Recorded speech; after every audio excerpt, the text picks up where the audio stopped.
What if I told you that the 10 things you're about to hear have never been fully explained?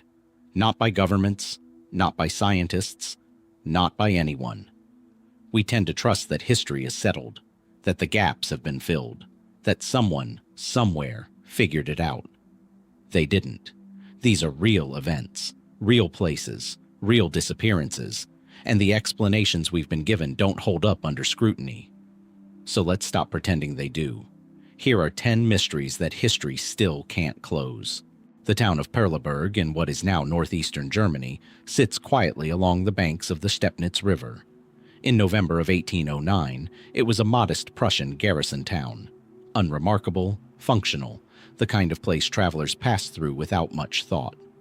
The roads were well worn, the inns familiar to couriers and diplomats crossing between the fractured states of a Europe still trembling under the weight of Napoleonic War. On the evening of November 25th, a coach pulled into Perleberg carrying a man traveling under a false name. He had registered himself as a German merchant named Koch. But he was not a merchant, and he was not German. He was Benjamin Bathurst, 25 years old, a British diplomat of considerable standing, and a man who had every reason to be afraid. Bathurst had been serving as British envoy to the Austrian court in Vienna, working under the extraordinary pressures of wartime diplomacy. Napoleon's forces had swept through much of the continent, and Bathurst had been moving through hostile territory, attempting to secure Austrian support for Britain at one of the most dangerous moments in European geopolitical history. By the time his coach reached Perleberg, he had reportedly been showing signs of extreme anxiety. Paranoid, erratic, convinced that French agents were tracking him. His traveling companion, a valet, noted that Bathurst had barely slept, that he spoke in clipped, urgent sentences, that he studied every face at every coaching inn with the particular dread of a man who believed he was being followed. Whether that fear was justified, or whether it had tipped into something more psychological, is a question that would outlast the man himself. At the White Swan Inn in Perleberg, the coach stopped to change horses. It was routine. Travelers did it 100 times a year on that road. Bathurst stepped out, attended to some business, and then, at some point in the early evening, walked around to the front of the horses to inspect them. He was never seen again. Not that night, not the following morning, not in the weeks and months that followed, despite one of the more determined searches mounted by a European government in that era. His wife traveled to Prussia personally, petitioned local officials, and pleaded with anyone who might have information. The British government applied diplomatic pressure. Inquiries were made at the highest levels. Nothing. No body, no ransom note, no confirmed sighting, no confession, no grave. A man had walked around the front of a pair of horses in a well-lit inn yard, in a town with a garrison of soldiers, in plain view of the road, and vanished as completely as if the earth had simply opened beneath him. The conventional explanations begin, as they often do, with the most human possibilities. French agents are the most frequently cited culprits. Bathurst was carrying sensitive diplomatic information and had been working to undermine Napoleonic interests in Austria. He was, by any reasonable measure, an asset worth eliminating, or capturing. If French intelligence had been tracking his route, Perleberg would have been an easy place to intercept him quietly. A kidnapping, a silent removal, a body disposed of in the Stepnitz before anyone realized he was missing. It is plausible. It fits the era. And yet, no evidence ever emerged to support it. No intercepted correspondence, no agent's report, no documentation from French archives, which were extensively studied in later centuries. If Napoleon's intelligence services took Benjamin Bathurst, they did so with a thoroughness that left not a single trace in the historical record. The second conventional explanation is robbery and murder. Perleberg, while a garrison town, was not without criminal elements. A well-dressed foreign traveler, clearly anxious and distracted, might have attracted the attention of opportunists. A quiet killing in the dark for whatever valuables he carried, his coat, his money, his diplomatic papers, followed by a body buried in a field or sunk in a river. Partial support for this theory came 2 years later, when a pair of trousers believed to belong to Bathurst was discovered hidden in the chimney of a house near Perleberg. Inside the garment was a letter, written in his hand, expressing his terror of French agents and his belief that he would not survive the journey. A skull was also found in the vicinity some years afterward, though it was never conclusively identified as his. These fragments feel like evidence. But evidence of what, exactly, remains stubbornly unclear. The letter might prove his state of mind. The trousers might prove foul play. The skull might prove nothing at all. Together, they suggest a story. But do not tell one. And then there are the stranger avenues of speculation. Benjamin Bathurst's disappearance arrived at a peculiar moment in the development of what we might now call paranormal literature. The early 19th century was a period of genuine intellectual openness toward unexplained phenomena. Not the credulous fantasy it is sometimes dismissed as, but a sincere, if unscientific, engagement with the edges of human experience. Some writers in the decades after Bathurst vanished used his case as a touchstone for theories about spaces between spaces. The idea that the physical world occasionally opens onto something adjacent, something parallel, and that certain people, under certain conditions, step through without meaning to and without any way back. Charles Fort, the great cataloger of anomalous events, referenced Bathurst in his writings as one of several cases that defied conventional explanation and pointed toward what he called the existence of wild talents and unexplained disappearances. The appeal of this framing is not difficult to understand. A man does not simply walk around the front of a pair of horses and cease to exist. The geometry of that moment, the small, mundane, well-witnessed space of an inn yard, makes a conventional disappearance almost logistically impossible. He had nowhere to go unnoticed. The road was visible. The inn was lit. The soldiers were present. And yet, his wife, Phillida, spent years attempting to find answers. She wrote letters to Napoleon directly, an almost unthinkable act for an Englishwoman in 1809, requesting information about whether her husband was being held as a prisoner of the French state. Napoleon, by some accounts, personally denied any knowledge of Bathurst's fate. Whether that denial was truthful, diplomatic, or simply the response of a man with more pressing concerns than one missing British envoy, we cannot know. What we do know is that Phillida Bathurst never received a satisfying answer. She outlived her husband by decades, and the mystery outlived her by centuries. There is something quietly unbearable about the specificity of this case. It is not a disappearance lost in the fog of ancient history, where records are poor and verification is impossible. It happened in a modern town, in a documented moment, witnessed by multiple people.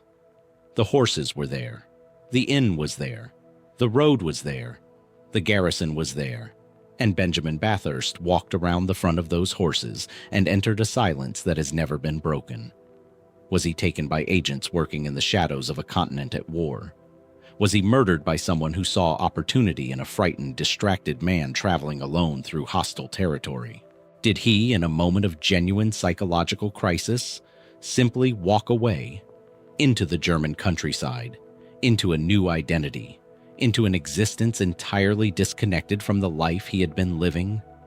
Or is there something about that evening in Perleberg that our frameworks, historical, psychological, even physical, are simply not equipped to explain?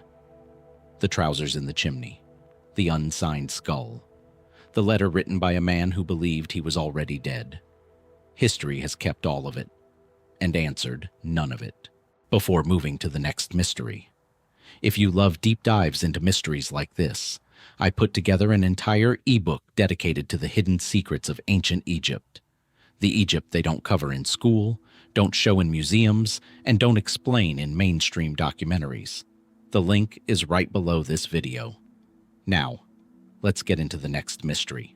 Benjamin Bathurst walked around the front of a pair of horses and was never seen again. The world he disappeared from was solid, documented, witnessed, and yet it offered no answers.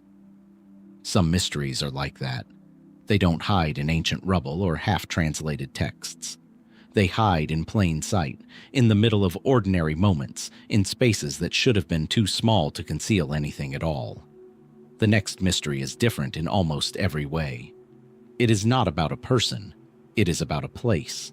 And what makes it unsettling is not that something vanished without explanation, but that an entire island, charted and named and recorded for centuries, appears to have simply ceased to exist. Or perhaps it was never there at all. The Gulf of Mexico is one of the most extensively studied bodies of water on the planet. Its coastlines have been mapped and remapped for 5 centuries. Its depths have been measured, its currents charted, its floors surveyed by modern sonar technology with extraordinary precision. We know this body of water intimately. Its hurricanes, its oil reserves, its shipping lanes, its ecosystems. And yet, somewhere in its northwestern reaches, there is a coordinate on historical maps where an island should be, where, according to dozens of maps produced across 3 centuries, an island once was. That island is called Bermeja, or rather, it was called Bermeja, because when modern researchers went looking for it, they found nothing. No shoal, no submerged rock formation, no underwater plateau that might once have breached the surface, no geological remnant of any landmass at all. Just open water, sitting quietly where an island used to be drawn. The first recorded appearance of Bermeja on a map dates to 1539. It appears in a Spanish cartographic work attributed to Alonso de Santa Cruz, one of the most respected mapmakers of the early colonial period. He placed it in the northwestern Gulf of Mexico, off the Yucatan Peninsula, at coordinates that would put it roughly northwest of the tip of the peninsula and well within Mexican territorial waters. For the next 300 years, Bermeja appeared consistently on maps of the region. It showed up in Spanish colonial cartography, in Dutch maritime charts, in French geographical surveys. Different mapmakers, different nations, different centuries, and all of them drew the same island, in roughly the same location, with enough consistency to suggest they were not simply copying an error from one another. It was described as a small island, reddish or blonde in color. The name Bermeja itself derives from the Spanish word for a reddish-brown hue, which mapmakers used to describe its appearance. It was noted as a navigational reference point. Ships crossing that part of the Gulf used it as a landmark. Sailors knew it by name.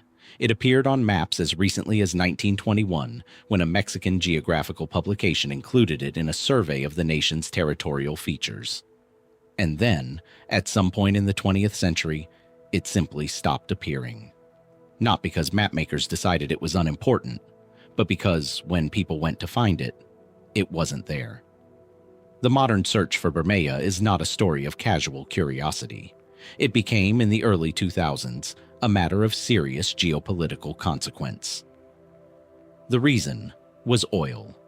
In 1997, the United States and Mexico were in the process of negotiating a treaty to define the boundaries of their respective exclusive economic zones in the Gulf of Mexico, the underwater territories within which each nation holds the rights to extract resources.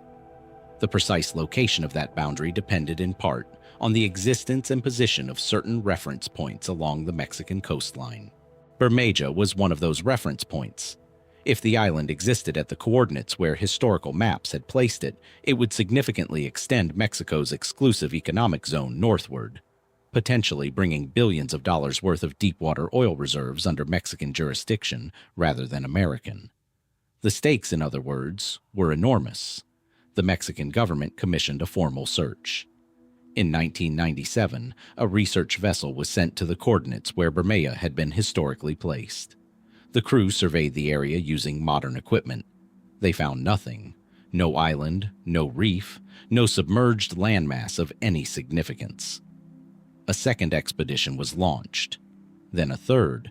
The National Autonomous University of Mexico sent researchers. Satellite imagery was analyzed. Sonar surveys were conducted across a wide radius around the historical coordinates. Nothing. The island did not exist. Or at the very least, it did not exist anymore. The conventional explanations arrived quickly, as they tend to do when something strange touches political and economic reality. The most scientifically straightforward explanation is erosion. Small, low-lying islands in tropical and subtropical regions are vulnerable to the slow work of wind, wave, and time. Over centuries, an island of modest elevation could theoretically be worn down to the waterline and then below it, leaving nothing visible at the surface but potentially leaving a shallow underwater structure. This happens. It is documented elsewhere in the world's oceans.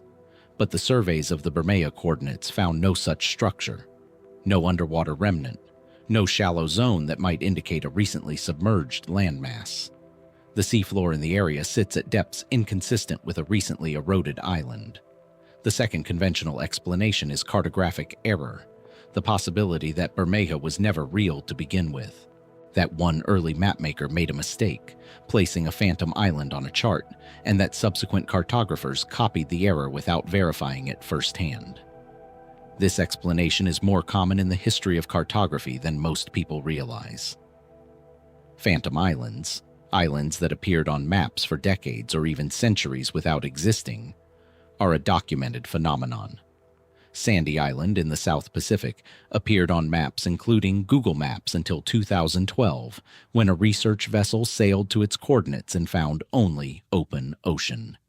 It had been copied from chart to chart for over a century without anyone physically verifying its existence. It is possible that Bermeja was something similar.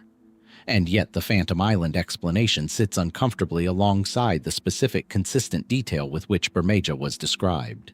Multiple independent cartographers from different nations and different centuries placed it in roughly the same location and described it with similar physical characteristics: the reddish coloring, the size, the shape. Phantom islands, when traced back to their origins, usually reveal a single source error that was then copied. Bermeja's cartographic history is more complex than that. It suggests at minimum that multiple people believed they had seen it. And then there is the third explanation, the one that people in Mexico began to discuss openly after the failed searches of the late 1990s and early 2000s. That Bermeja did not disappear naturally, that it was made to disappear. The theory, circulating in Mexican academic and political circles with enough seriousness to be reported in mainstream press, holds that the island was deliberately destroyed, most likely by explosive demolition, sometime in the 20th century, in order to redraw the boundaries of the Gulf of Mexico in favor of the United States. By removing Bermeja from physical existence, the argument goes, whoever was responsible also removed Mexico's most significant reference point for its northern maritime boundary. Without the island, the exclusive economic zone contracts. The oil reserves shift. The financial stakes, already enormous, tip decisively in one direction. It is a theory that sounds on its surface almost too dramatic to take seriously. The deliberate destruction of a sovereign nation's territorial island, carried out covertly for the purpose of manipulating an international resource treaty. And yet the theory has not been easily dismissed. It was discussed in the Mexican Senate. It was raised by academics at major Mexican universities. A formal congressional investigation was proposed.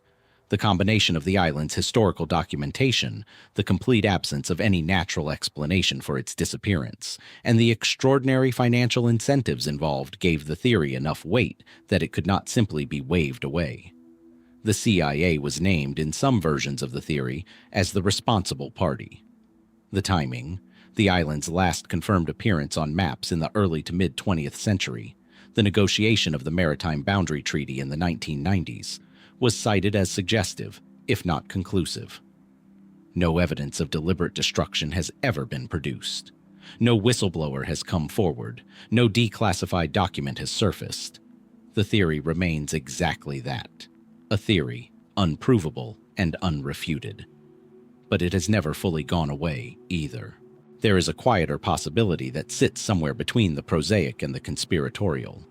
It involves the nature of early cartography itself, the way knowledge moved through the world in the 16th and 17th centuries, the way sailors communicated about what they had seen, the way a briefly glimpsed sandbar at low tide could become, through the slow accumulation of secondhand reports and copied maps, a named and documented island.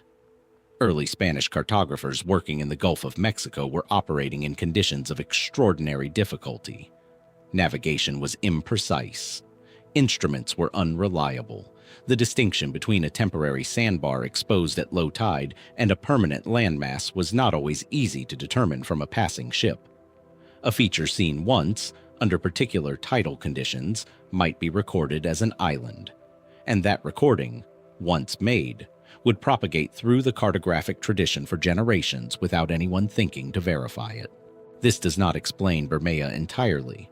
It does not account for the reddish coloring described consistently across sources, or the apparent use of the island as a navigation reference by working sailors. But it introduces a kind of epistemic humility into the investigation, a reminder that maps are not neutral records of physical reality. They are interpretations, made by fallible people, under difficult conditions, passed forward through time in ways that preserve their errors as faithfully as their accuracies. In 2009, the Mexican Chamber of Deputies formally requested a new scientific investigation into Bermeja's existence and disappearance. The resolution acknowledged both the historical documentation of the island and the complete failure of modern searches to locate it. It called for a definitive study that would either confirm its disappearance through natural processes or investigate whether human intervention had played a role. Whether that investigation was ever completed to anyone's satisfaction, whether any investigation of this kind could be, is itself an open question. What remains is this: an island recorded by respected cartographers across 3 centuries, described with physical specificity, used as a navigational reference by sailors who presumably had no reason to invent it, located at consistent coordinates across dozens of independent maps. And now, by every available measure, completely absent from the physical world.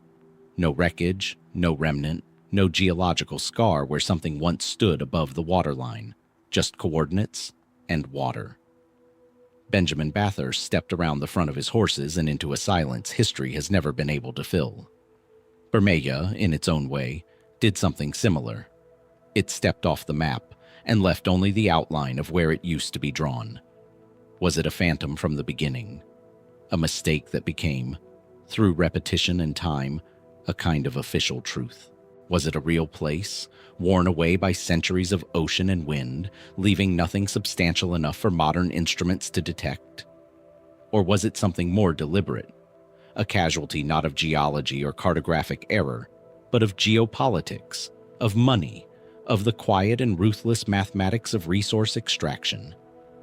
The Gulf of Mexico continues to move above whatever is, or isn't, at those coordinates. Tankers cross it. Oil platforms rise from it. Satellites photograph it in extraordinary detail. And somewhere in its northwestern waters, at the place where the maps used to mark a small reddish island with a Spanish name, there is nothing but depth and current, and the particular silence of a question that has never been answered. Some things disappear from the physical world, a man in an inn yard, an island from a map, and leave behind at least the outline of their absence. A coordinate where something used to be drawn, a pair of trousers hidden in a chimney. The ghost of a shape that once existed. Other things disappear more completely, not from the world itself, but from the record, from the chain of documentation that connects the past to the present. And when something vanishes from the record, it raises a different kind of question. Not just where did it go, but who decided it should not be remembered. And why? This is a story about a document, a diary, written by hand, kept through some of the most extreme conditions a human being can survive. Storms, starvation, marooning, the slow psychological deterioration that comes from years at sea on the edge of the known world. A document that was reportedly seen, referenced, and then lost, or destroyed, or hidden. And a story about the man who wrote it, a man whose name barely survived, let alone his words. To understand what may have been lost, you first have to understand the world it came from. William Dampier is one of the most consequential and least celebrated figures in the history of exploration. An English privateer, navigator, and naturalist, he circumnavigated the globe 3 times between the 1670s and the early 1700s. He explored the coastlines of Australia decades before Cook. He introduced hundreds of new words into the English language through his published journals. Words like barbecue, avocado, and chopsticks, encountered on his travels and carried home in his prose. He influenced both Jonathan Swift and Daniel Defoe. His observations on wind patterns and ocean currents shaped naval navigation for a generation. He was also, by multiple accounts, a difficult and at times brutal commander. His crews suffered, some deserted, some died, and some, it appears, kept their own records of what they witnessed. Records that did not always align with the version of events Dampier chose to publish. The voyage in question is Dampier's expedition of 1699, commissioned by the English Admiralty and carried out aboard a vessel called the Roebuck. The mission was to explore the western coast of Australia, then known as New Holland, and to chart the coastlines of the South Pacific with greater precision than any European navigator had yet achieved. By almost any measure, the voyage was a disaster. The Roebuck was in poor condition before it ever left England. Its hull was compromised, its rigging unreliable, its stores inadequate for the length of the journey being attempted. Dampier himself noted the ship's deficiencies before departure, but proceeded regardless, under pressure from the Admiralty to begin. The crew was a mixed company of naval men and merchant sailors, not all of them willing participants, and the relationship between Dampier and his officers deteriorated rapidly once they were at sea. The most significant conflict was with his first lieutenant, a man named George Fisher. The dispute between them became so severe, involving accusations of insubordination, physical violence, and conduct unbecoming on both sides, that Dampier had Fisher arrested and marooned at Bahia, on the coast of Brazil, relatively early in the voyage. Fisher eventually made his way back to England, filed formal complaints against Dampier, and the resulting court-martial became one of the more public professional humiliations in Dampier's career. But Fisher was not the only member of the crew keeping records. Among the company of the Roebuck was a man whose identity sits at the center of this mystery. Historical sources refer to him inconsistently.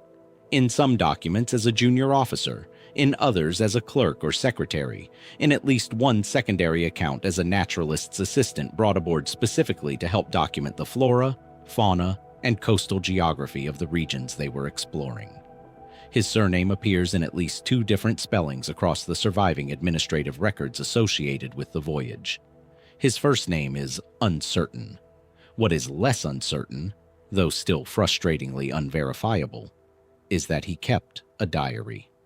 The evidence for the diary's existence comes from several sources, none of them conclusive on their own, but collectively suggestive enough to have attracted the attention of serious historians. The first source is a letter, held in a British archive, written by a minor Admiralty official sometime around 1703 or 1704. The letter references, in passing, a manuscript account of the Roebuck voyage written by a member of the crew other than Dampier. The official's tone is not that of someone describing a rumor. He writes as though the document's existence is known, established, as though he may have seen it, or at least heard a reliable account of its contents. He describes it as containing observations that depart considerably from the commander's own relation, and notes that it includes detailed descriptions of coastal geography that do not appear in Dampier's published account. The second source is a footnote, a single footnote, in a geographical survey published in London in 1711. The author of the survey, discussing the western coastline of New Holland, mentions in passing that his account draws on a private journal of the Roebuck expedition, the authorship of which remains in dispute. He does not name the author. He does not explain what he means by in dispute. He does not reference the journal again anywhere else in the text. The third source is the most tantalizing and the least verifiable. It is an account, recorded secondhand in the memoirs of a book collector writing in the 1780s, of having seen a handwritten manuscript in the possession of a London bookseller sometime around 1740. The collector described the manuscript as a journal of a Pacific and Australian voyage from the early part of the century, written in a clear and detailed hand, containing coastal sketches, observations on indigenous peoples, and what he called an account of events aboard that vessel which the published records of the voyage do not contain. He considered purchasing it. He did not. When he returned to the bookseller some weeks later, he was told the manuscript had been sold. To whom, the bookseller either did not know or did not say. After 1740, the trail ends. The conventional response to this evidence is measured skepticism. Historians who have examined the available sources generally conclude that the diary may well have existed. The Admiralty letter in particular is difficult to explain away, but that its contents and significance are impossible to evaluate without the document itself. The footnote in the 1711 survey might refer to the same manuscript or to something else entirely. The book collector's account is second-hand, recorded decades after the fact, and subject to all the distortions of memory and storytelling that such accounts inevitably carry. The loss of documents from this period is, after all, not unusual. The early 18th century was not an era of systematic archival preservation. Manuscripts were bought and sold as commodities. They were lost in fires, damaged by damp, discarded when their commercial value faded. The majority of personal journals kept by ordinary sailors and junior officers from this period have not survived. The absence of this particular diary does not necessarily imply anything more sinister than the ordinary entropy of time. And yet, the phrase that lingers is the one from the Admiralty letter, the observation that the manuscript contained accounts that depart considerably from the commander's own relation. What does that mean precisely? What might a junior officer or clerk aboard the Roebuck have recorded that differed from what Dampier chose to publish? The possibilities are various. The conflict with Fisher was ugly and contested. Dampier's account of it, and his justification for the marooning, was challenged even at the time. A first-hand account from another crew member might have presented a different version of those events and their causes. There are also questions about the voyage's actual route, about whether Dampier explored certain coastlines as thoroughly as his published account suggests, or whether some of his geographical observations were reconstructed or embellished after the fact. A crewman's diary, kept in real time, would have been difficult to reconcile with after-the-fact alterations to the official record. There is also the matter of what Dampier observed, or claimed to observe, along the Australian coastline. His published accounts of New Holland are among the earliest detailed European descriptions of that continent's western shore, and they have been used by historians to understand what that coastline looked like and who was living along it in the final years of the 17th century. If another account existed, one that described the same coastline differently, or recorded encounters with indigenous peoples that Dampier's published version omitted or misrepresented, the historical implications would be considerable. The more speculative territory involves not just what the diary contained, but whether its disappearance was accidental or managed. Dampier was a man with powerful institutional connections. The Admiralty Commission, the patronage of prominent figures in English scientific and commercial circles, a public reputation he had spent decades constructing through his published works. He was also a man who had survived a court-martial, professional disgrace, and the catastrophic loss of the Roebuck itself. The ship sank off Ascension Island on the return voyage, forcing the crew to survive on the island for weeks before rescue. He had reasons to be protective of his legacy and the narrative he had constructed around his voyages. Whether that protectiveness extended to actively suppressing a crewman's contradictory account is a step that the available evidence does not support and does not rule out. It is the kind of thing that happened in that world, the control of narrative, the disappearance of inconvenient documents, without leaving traces obvious enough to constitute proof. The 1780s book collector who saw the manuscript and did not buy it has attracted particular attention from those who take the suppression theory seriously. If the diary had been deliberately removed from circulation earlier in the century, how did it end up in a London bookshop in 1740? And if someone bought it to preserve it, or to suppress it, where did it go from there? The archives of several institutions have been searched, quietly and intermittently, by researchers interested in this question. The British Library, the National Maritime Museum at Greenwich, the Royal Society, of which Dampier was a fellow, various private collections. Nothing matching the description of the manuscript has surfaced, which means it is either lost in the ordinary sense, consumed by time, misplaced, destroyed without record, or it is somewhere that no one has yet thought to look, or somewhere that someone has chosen, for reasons of their own, not to disclose. There is something particularly haunting about the loss of a diary. A diary is the most intimate form of record, written for no audience, or for a private one, unguarded in a way that official accounts and published journals almost never are. The man who kept this one was not famous. He was not a commander or a naturalist of distinction.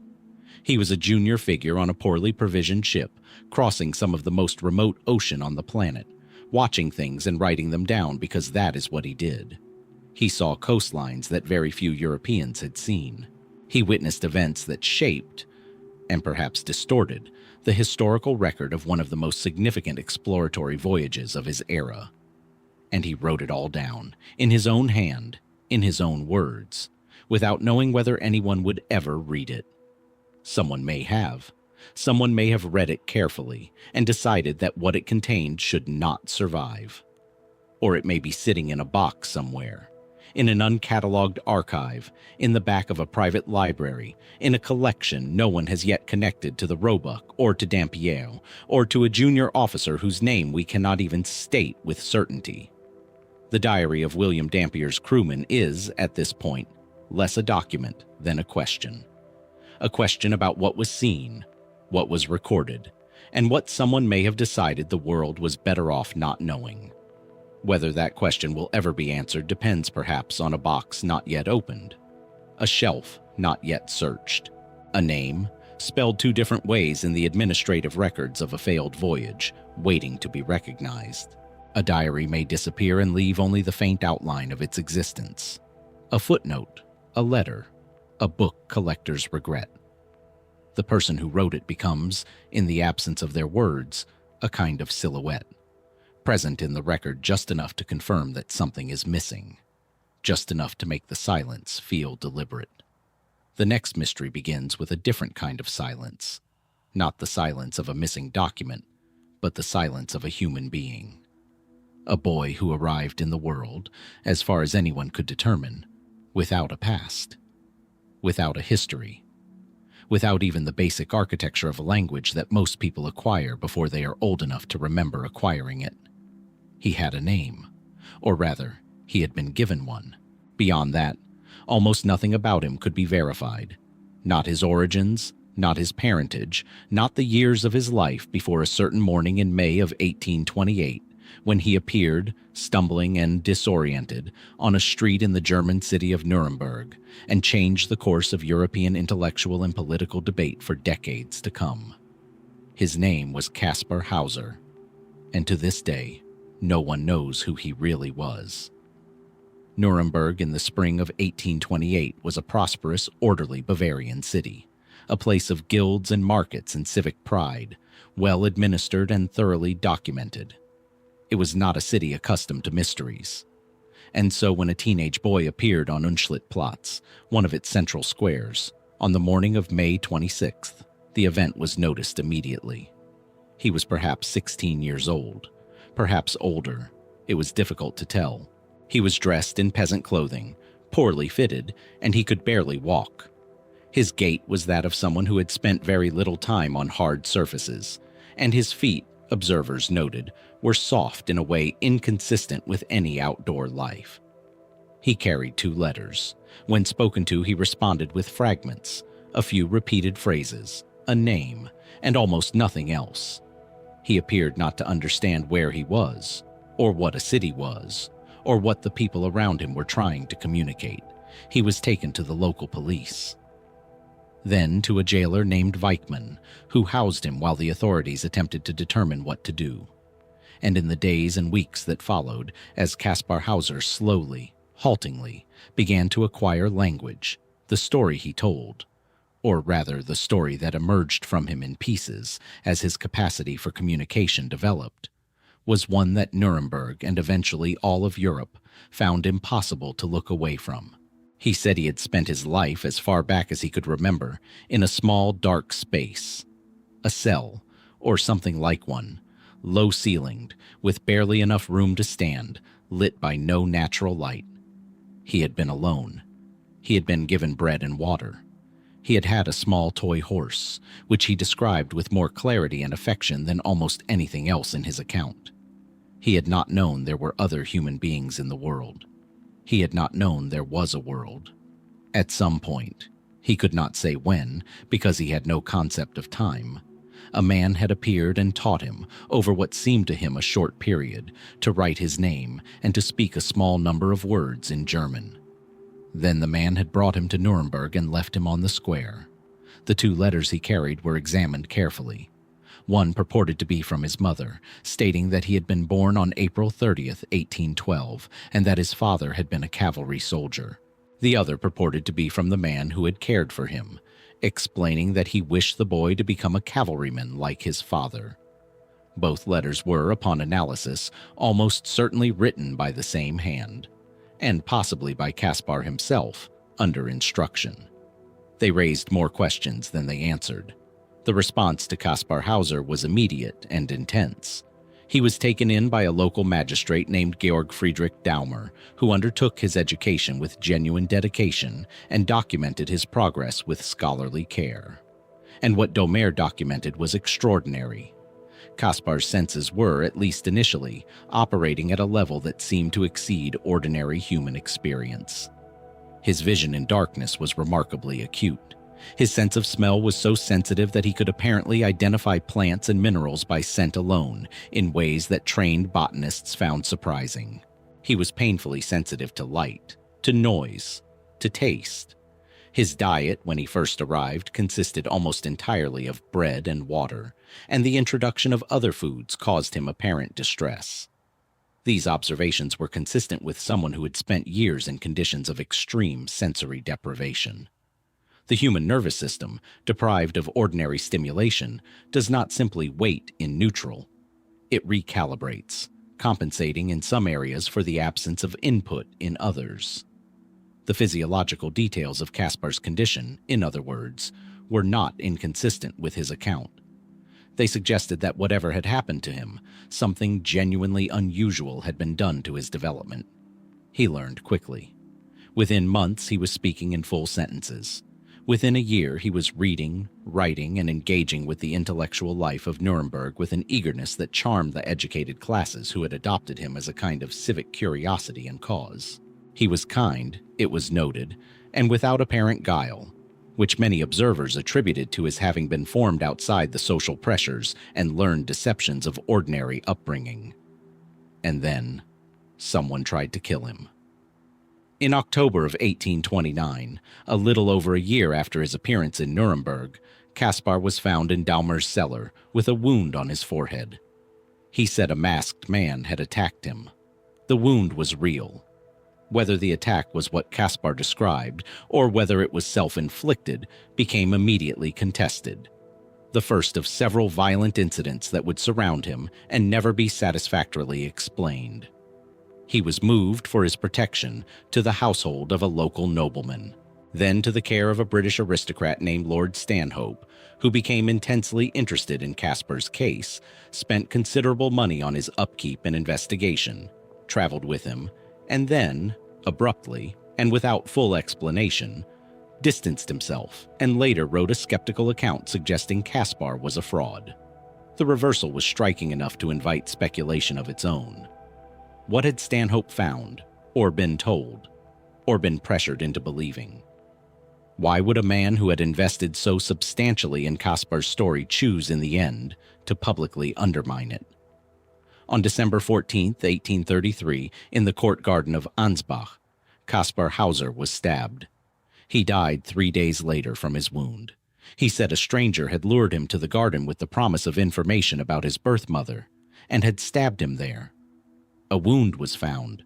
A purse was found nearby, containing a note written in mirror script, a deliberate obscuring, that, when decoded, contained a message indicating the writer knew something about Kaspar's origins, but was written in a way that identified nothing clearly. The stranger was never found. The note was never attributed. Kaspar Hauser died at approximately 21 years of age, with his origin still unknown, in circumstances that were ruled a homicide and never solved. The conventional skeptical position, which has been argued with genuine scholarly seriousness, holds that Kaspar Hauser was a fraud from beginning to end. A clever, disturbed young man who invented his story of captivity for reasons of attention, material comfort, or psychological need. The inconsistencies in his accounts over time, the suspicious timing of the violent incidents that surrounded him, the theatrical quality of his death. All of these, in the skeptical reading, point toward a fabricator whose story gradually became too elaborate to sustain and whose final act was as staged as his first appearance. This position has merit. It cannot be dismissed. There were people who knew Kaspar, observed him closely, and concluded he was not who he claimed to be. The wound at his death was, in some medical opinions, consistent with self-infliction. The note in the purse was never verified as coming from anyone other than Kaspar himself. But the skeptical explanation carries its own difficulties. The physiological details of his condition on arrival, the soft feet, the sensory sensitivities, the complete absence of socialized behavior, are not easily faked, particularly not by someone who would have needed to understand what prolonged isolation actually does to a human body in order to simulate it convincingly. The speed and quality of his subsequent development is also unusual in ways that cut against a simple fraud interpretation. Someone who had been ordinarily socialized and was pretending otherwise would have had difficulty maintaining the performance across years of close observation by educated, attentive people. The more persistent theory, and the one that consumed European intellectual circles throughout the 19th century, is that Kaspar Hauser was of royal birth. Specifically, that he was the hereditary Prince of Baden, the legitimate heir to the throne of the Grand Duchy of Baden, who had been secretly replaced at birth with a dying infant in order to prevent him from inheriting, and had been kept imprisoned for the entirety of his childhood to ensure he never surfaced to make a claim. The theory is detailed, and the circumstantial evidence assembled in its support is not negligible. The timeline aligns. The geography aligns. There were succession disputes in Baden at precisely the right period that would have given powerful people strong motives to remove an inconvenient heir. The involvement of Lord Stanhope, a man with aristocratic connections across Europe, and his subsequent reversal take on different significance in this reading. So does the note in the purse. So does the complete failure of any official investigation to identify a suspect.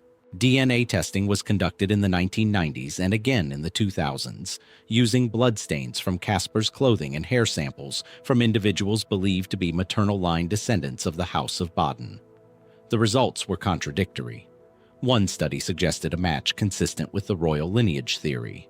Another, conducted independently, suggested the samples were inconclusive or inconsistent. The science, in other words, did not settle what the history could not. What remains, when you set aside the competing theories and the forensic debates and the centuries of argument, is a human being whose existence raises questions that have never been resolved. A boy arrived in a city with no past. He was sensitive to the world in ways that suggested it had been kept from him. He learned language like someone drinking water after a long thirst. He was gentle and curious and frightened of the dark in a way that those around him found entirely believable. And he died young, in a garden, with a wound that may have been given to him or may have been given to himself, clutching a note that explained nothing. Who kept him in the dark, and why? Who decided at some point that he had become inconvenient enough to silence? Was he a prince whose existence threatened a throne, or a troubled young man whose invented story spiraled beyond his control? The court garden in Ansbach is quiet now. The stone that marks the place where Kaspar Hauser fell carries an inscription that has become, over the years, one of the more haunting epitaphs in European history.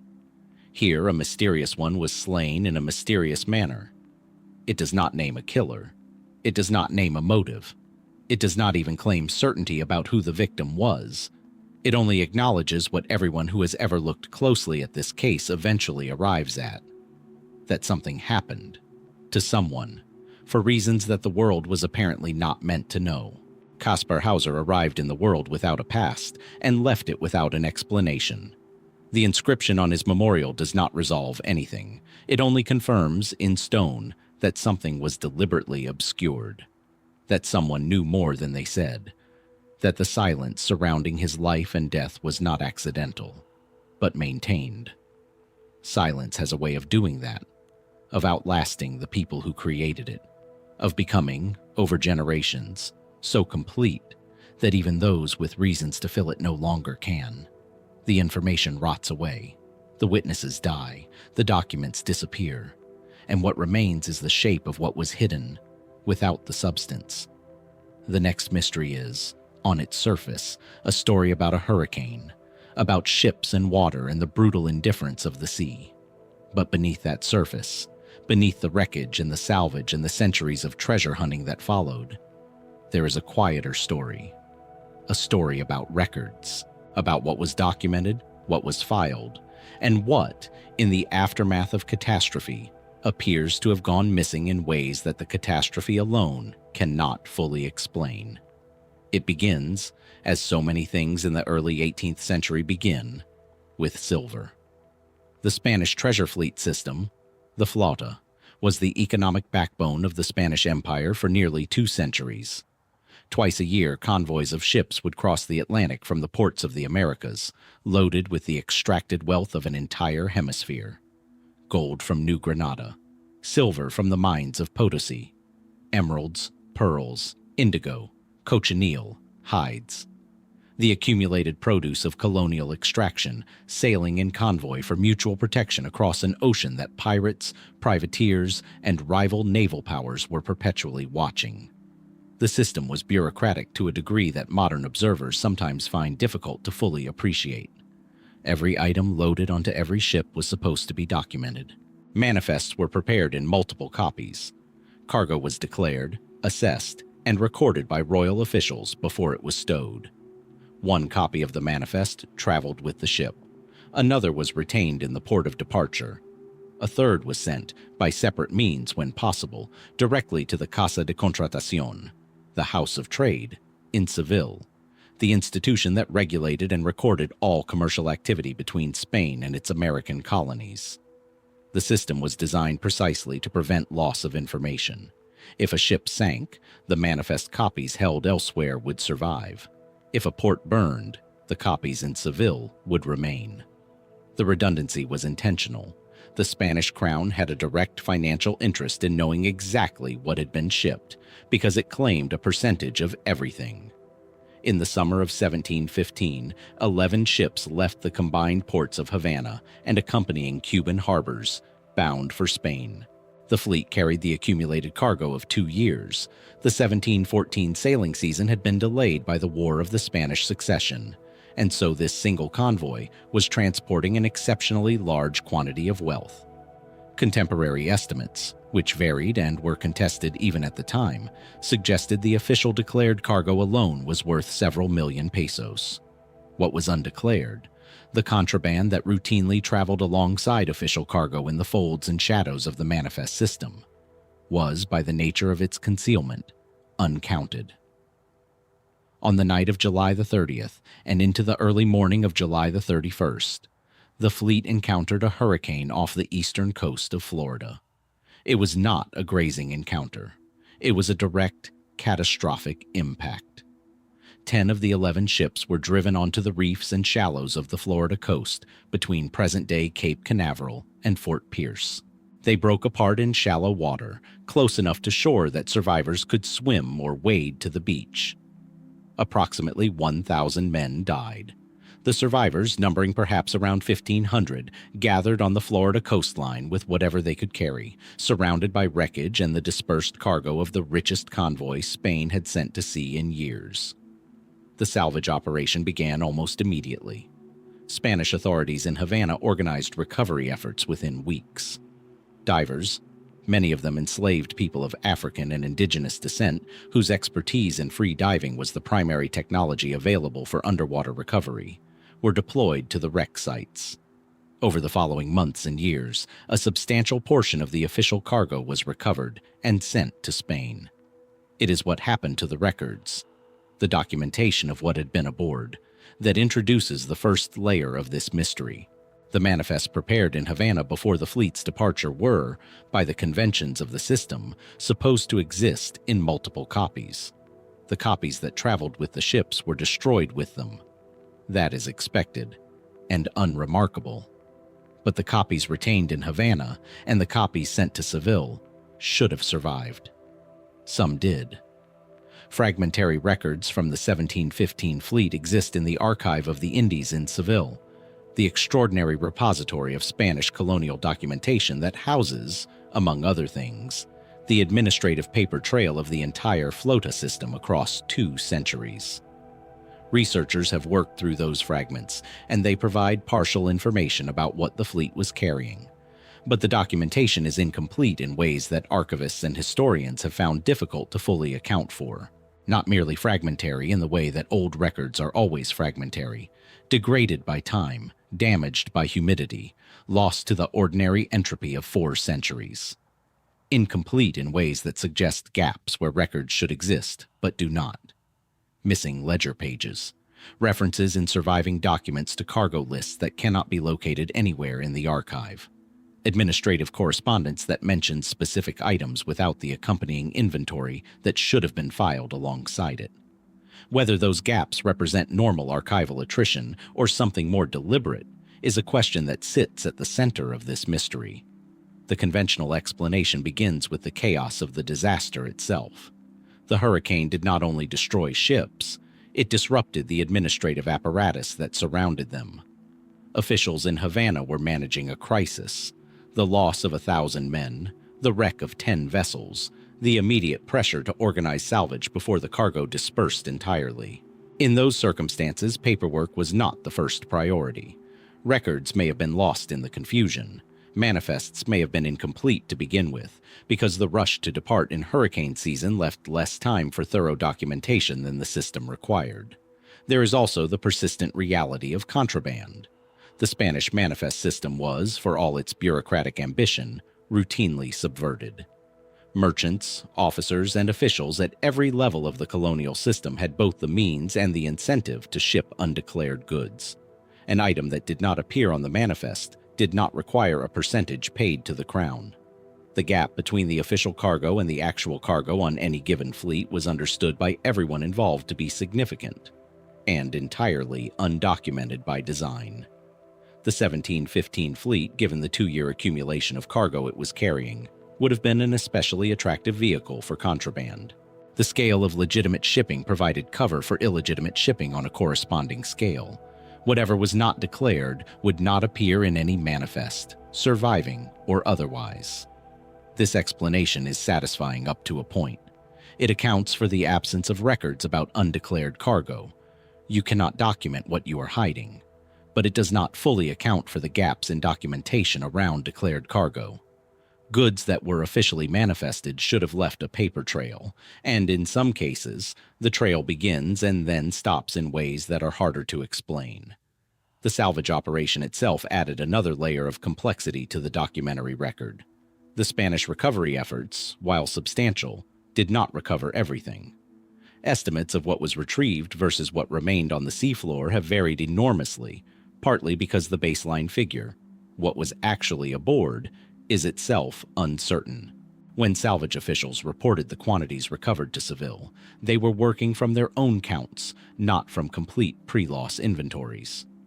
The recovered amounts were documented. The total lost amounts were, in many cases, approximated. This matters because of what came after. In the decades and centuries following the 1715 disaster, the wreck sites became targets for informal salvage, first by Spanish colonial authorities operating outside the official recovery program, then by English colonists from the Carolinas and elsewhere who were well aware of the wreck's locations and contents, then by treasure hunters working across every subsequent era, up to and including the present day. A significant portion of the cargo recovered from the 1715 fleet over the past 3 centuries has been recovered not by official archaeological expeditions, but by private treasure hunters operating under state salvage licenses in Florida waters. The material they have brought up, silver coins, gold discs, jewelry, navigational instruments, personal effects, represents an extraordinary window into the material culture of early 18th century Atlantic trade. It also represents a complication for the historical record because material recovered outside of rigorous archaeological context loses some of the information it might otherwise carry. An object lifted from the seafloor without systematic documentation of its precise location, depth, and relationship to surrounding material tells a different story than one excavated carefully within a documented spatial framework. The object survives. The context does not. Some researchers who have worked most carefully with the 1715 fleet material have noted that certain categories of items recovered from the wrecks do not align easily with the surviving manifest records. Objects whose quality or type would typically require declaration, high-value personal jewelry, for instance, or refined gold in forms inconsistent with the officially documented bullion, appear in salvage records without obvious corresponding entries in the cargo documentation. This may reflect contraband. It almost certainly reflects, at least in part, the personal effects of passengers and crew, which were never fully captured in cargo manifests. But it also raises a quieter question about whether the official record, even in its surviving fragments, represents a complete account of what was being moved. The more speculative territory involves the question of what the Spanish crown itself may have had reasons to obscure. The 1715 disaster was a political as well as a financial catastrophe. It occurred at a moment of dynastic transition in Spain, with a new Bourbon king on the throne replacing the old Habsburg line and the administrative structures of empire in a period of reorganization and vulnerability. There were people with interests in controlling what was known about the fleet's cargo. Merchants whose contraband exposure a complete inventory would have revealed, officials whose participation in the informal economy of the flota system would not have survived scrutiny, and perhaps figures at higher levels for whom certain items aboard the fleet had significance beyond their monetary value. The Archive of the Indies in Seville holds millions of documents. Researchers have worked through its holdings for generations and continue to find material that revises the understanding of specific events. It is possible, not certain, but possible, that records related to the 1715 fleet exist in the archive in sections not yet fully examined, misattributed, or filed in ways that have not yet connected them to the fleet in researchers' minds. It is also possible that certain records were removed or destroyed in the aftermath of the disaster by people who had reasons to ensure that what the fleet was really carrying remained unknown. The Florida coastline where the ships went down has been visited by divers for decades. Coins still surface in the surf after storms, pieces of 8 tumbled smooth by 3 centuries of wave action, appearing on the beach as casually as shells. Each one is a fragment of a story that the documentary record has never fully told. What was truly aboard those 11 ships on the night the hurricane found them? How much of it was declared, and how much traveled in the shadows of the manifest system, and of the records that were made? The inventories, the ledgers, the correspondence that should have survived in Havana and Seville. How much was lost to chaos? How much to time? And how much to something more deliberate? The sea gives back what it chooses. The archive, it seems, does the same. The sea gives back what it chooses. That much we have learned. Coins emerge from the surf after 3 centuries. Timber surfaces in shallow water. Gold, dense and patient, waits on the sea floor until someone with the right equipment and the right coordinates comes looking. The physical residue of the 1715 disaster has never entirely disappeared. It has only been rearranged, scattered across the Florida shelf in ways that reward persistence and technology. But some things the sea does not take. Some things disappear on land, in offices and archives and the administrative machinery of empire, in the hands of people who had reasons to hold tightly, and then, at some point, to let go. Or not to let go at all. To fold certain knowledge inward, to keep it moving through private channels, to ensure that what one man discovered never quite became what the world was allowed to know. The next mystery is about a man who could see ships before anyone else could. not metaphorically, not through superior instruments or elevated vantage points. He claimed to sense them, to perceive, through some faculty he could describe but not fully explain, the presence of vessels still far beyond the visible horizon. He called his ability noscopy. He documented it. He demonstrated it repeatedly before witnesses who included colonial administrators and naval officers. He petitioned the French government for recognition and reward over a period of years that became decades. And then his papers disappeared. His methods were never published. His demonstrations, though witnessed, were never fully verified by the institutional processes that might have settled the question of what he could actually do. He died without the recognition he sought, and the knowledge he claimed to possess, whatever it was, died with him, or was taken from him, or was set aside by people who found it inconvenient in ways that are still not entirely clear. His name was Étienne Bottineau, and the story of what he could do, and what happened to the evidence of it, is one of the quieter and more genuinely puzzling chapters in the history of human perception. The island of Mauritius, known in the 18th century as Île-de-France under French colonial administration, sits in the southwestern Indian Ocean, roughly 900 miles east of Madagascar. In the 1760s and 1770s, it was a significant node in the French colonial network, a provisioning and administrative hub for French interests in the Indian Ocean and beyond. Ships arrived from Europe, from India, from the African coast.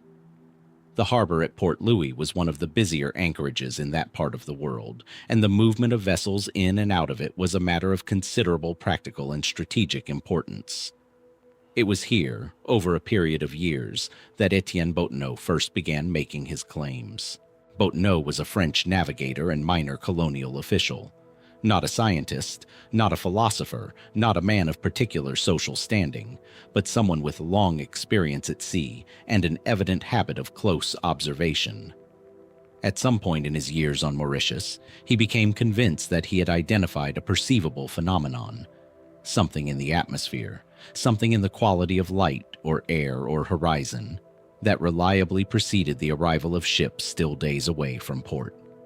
He was not claiming to see ships at impossible distances.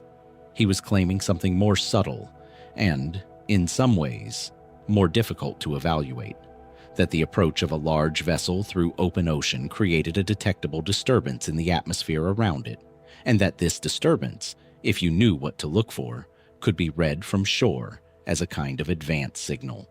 He called this phenomenon noscopy, from the Greek roots for ship and observation, and he maintained that he had developed, through years of practice, the ability to detect it reliably.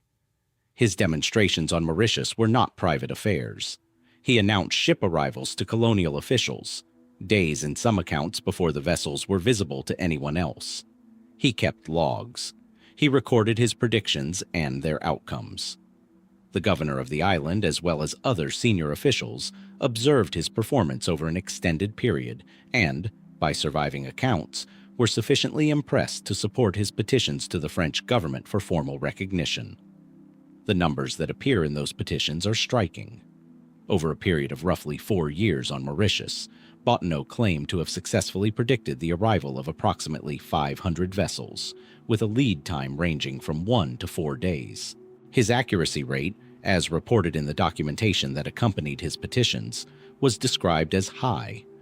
Not perfect, but consistently and significantly better than chance. These are the verified elements of Bottineau's story, insofar as anything in it can be called verified. The petitions exist. The supporting letters from colonial officials exist. The outline of what he claimed and what he demonstrated is recoverable from the documentary record. What is not recoverable, and what forms the core of this mystery, is the substance of his method. Bottineau petitioned the French government repeatedly, beginning in the early 1780s, for recognition of his discovery and compensation for its value. The ability to detect approaching ships days in advance of their visual appearance was not merely a curiosity. It was, in the naval and commercial context of the late 18th century, a capability of potentially enormous strategic and practical significance.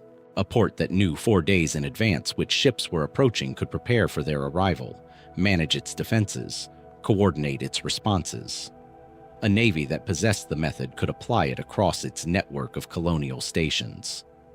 Bottineau understood this. His petitions were framed not as requests for scientific validation, but as negotiations over the value of a practical discovery. He wanted payment commensurate with what he believed noscopy was worth to the French state. And he was, from the surviving correspondence, willing to withhold the specific details of his method until that payment was agreed. This decision, entirely rational from his perspective, given the institutional environment he was navigating, became the central problem of his legacy, because the French government, while apparently interested, never committed to the terms he was seeking, and Bottineau, protective of his method, never disclosed it fully. The negotiation extended across years without resolution. Committees were formed, reports were commissioned, interest was expressed and then allowed to cool.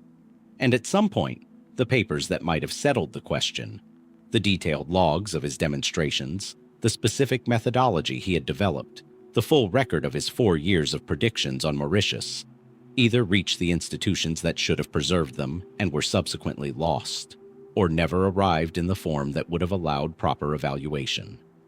The archive of the French Navy, which holds records from this period, contains references to Bottineau and his petitions. It does not contain the comprehensive documentation that his claims would have required to evaluate. The gap between what should be there, based on the references that exist, and what is actually there, has been noted by the small number of researchers who have looked carefully at this case. Whether that gap represents archival attrition, the ordinary loss of documents over 2.5 centuries, or something more specific to Bottineau's case, is a question the available evidence does not answer cleanly. The conventional scientific response to Bottineau's claims has generally been skeptical, and the skepticism is not unreasonable. The phenomenon he described, an atmospheric disturbance generated by a ship's passage through open ocean, detectable from shore at distances of hundreds of miles, has no established physical mechanism. The physics of how a vessel moving through water could produce an effect perceptible to an observer on a distant island through any known atmospheric process has not been demonstrated. Several explanations have been proposed for what Bottineau might actually have been doing if his demonstrated accuracy was real. One is that he had developed an extraordinarily refined ability to read weather patterns, that the same atmospheric conditions that generated favorable winds for ships approaching from certain directions also produced visible effects near the island that a practiced observer could learn to associate with incoming traffic. In this reading, he was not perceiving ships directly at all, but reading the same meteorological system that was carrying them toward port. His accuracy would then be a function of long experience with local weather patterns rather than any novel perceptual faculty. This explanation is plausible and has been taken seriously by researchers interested in the case. It does not require any unusual physical mechanism. It is consistent with the kind of tacit, experiential knowledge that people with long exposure to specific environments genuinely develop, and which often resists articulation precisely because it operates below the level of conscious analysis. But it also, if correct, makes the disappearance of his papers more rather than less interesting. A method based on refined meteorological observation, even if not the revolutionary discovery Bottineau believed it to be, would have been worth documenting and preserving on its own terms. The systematic records of an experienced mariner's observations about the relationship between weather patterns and ship arrivals in a specific location over 4 years would be valuable data, regardless of whether the theoretical framework Bottineau imposed on it was correct. The loss of those records in this reading is not the loss of evidence for a paranormal claim. It is the loss of an empirical dataset that might have illuminated something real about human perception and environmental pattern recognition, something that the institutional science of the late 18th century was not well equipped to evaluate, but that later frameworks might have handled more productively. The more speculative territory involves the question of who, if anyone, had reasons to ensure that Bottineau's method did not become widely known. The late 18th century was a period of intense naval competition between the major European powers. France and Britain, in particular, were in a state of ongoing strategic rivalry that expressed itself in colonial competition, commercial competition, and periodic outright war. A reliable method for detecting approaching ships days in advance of their visual appearance, however it worked, would have been a meaningful tactical asset for whichever power possessed it exclusively. If Bottineau's demonstrations were as impressive as the colonial officials who witnessed them reported, then the French government's failure to secure and document his method takes on a different cast. Was it simply bureaucratic inertia? The ordinary inability of institutions to recognize and act on something that fell outside their established categories? Or was there, at some level, a decision that the method was too valuable to allow into the public record, that it should be acquired quietly, without the kind of formal documentation that would make it accessible to anyone who later examined the archive? There is a version of this story in which Bottineau's method was in fact acquired by the French naval establishment, absorbed into operational practice without formal acknowledgement, applied in specific theaters without public credit, and the documentary record deliberately kept thin to prevent the capability from becoming known to rival powers. In this version, the missing papers are missing not because they were lost, but because their removal was intentional. It is a version without supporting evidence. It is the kind of explanation that is almost impossible to either prove or disprove, precisely because a successfully executed suppression leaves no obvious trace. But it sits alongside the other explanations as a possibility that the available evidence cannot rule out. What complicates the picture further is Bottineau's own trajectory after his years on Mauritius. He eventually returned to France, continued his petitions, and in 1785 submitted a formal memoir on noscopy to the French Académie des Sciences, the most prestigious scientific institution in the country, the body that evaluated new claims about the natural world and rendered judgments that shaped what was accepted and what was dismissed. The Académie's response to Bottineau was not a refutation. It was something more ambiguous and, in some ways, more frustrating. A request for further demonstration, a conditional interest that was never converted into a formal evaluation.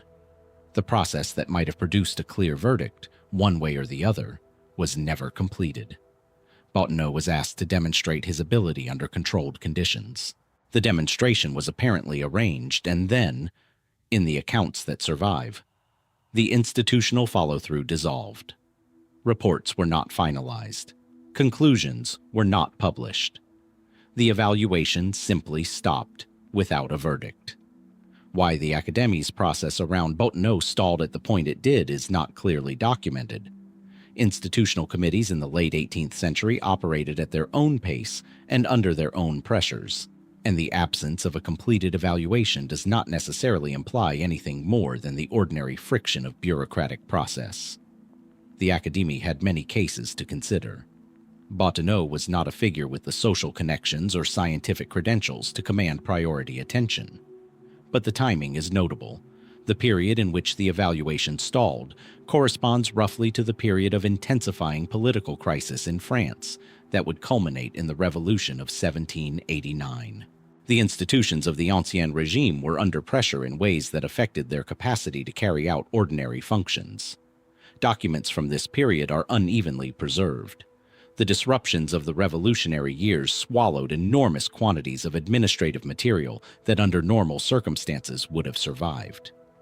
It is possible, genuinely possible, that the missing papers of Étienne Bottineau are missing simply because the institutional world that should have preserved them was torn apart, and his case was one of countless casualties of that destruction. It is also possible that the disruption provided convenient cover for the disappearance of documents that someone, somewhere, preferred not to have evaluated too carefully. Bottineau himself survived into the revolutionary period. He continued to petition, continued to insist on the validity of his discovery, and appears to have grown increasingly frustrated and embittered by the failure of institutions to engage seriously with what he had demonstrated. The later petitions have a different quality from the earlier ones. Less the confident negotiation of a man who expects recognition, more the exhausted repetition of someone who has been ignored for long enough to begin to doubt whether the world will ever hear him. He died at some point in the 1790s.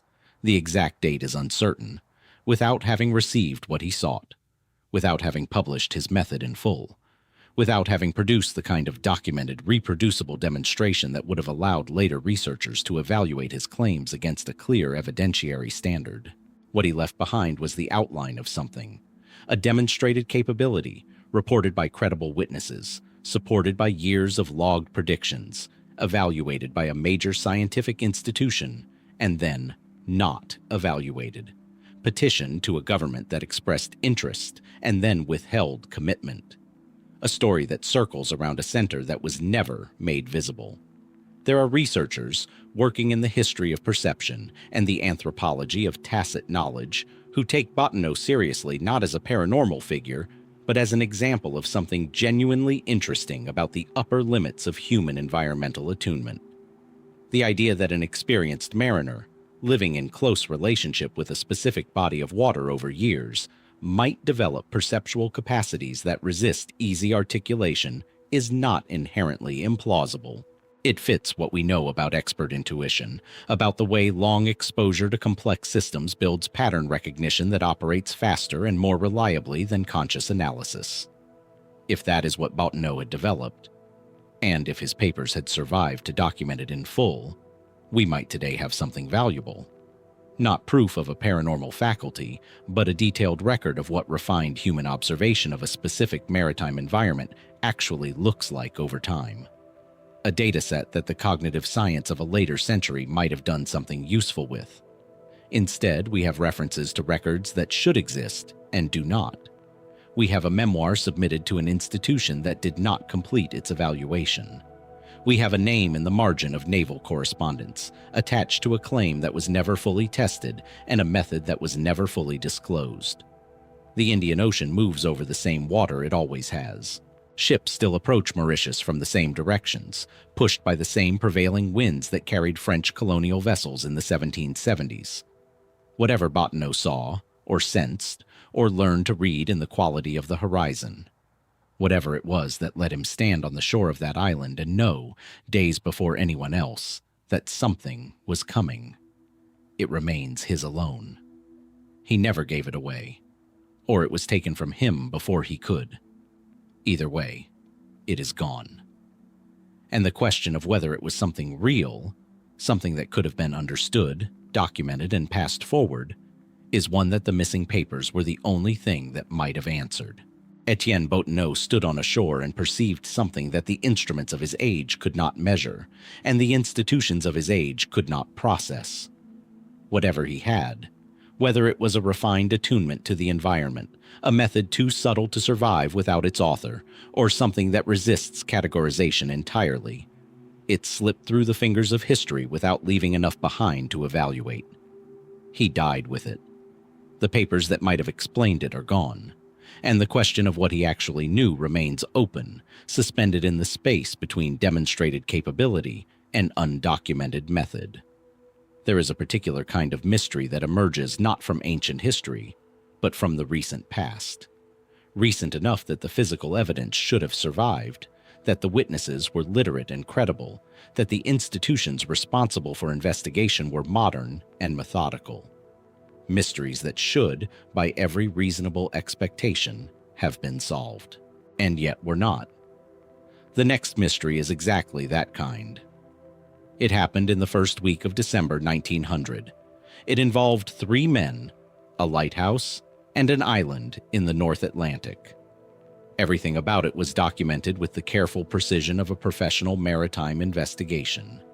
And at the end of that investigation, the lead examiner wrote something that is echoed through the century and more that followed. He wrote that he could offer no explanation that would satisfy a reasonable mind. He was not a man given to dramatic statements. He was a lighthouse superintendent, trained to find practical answers to practical problems.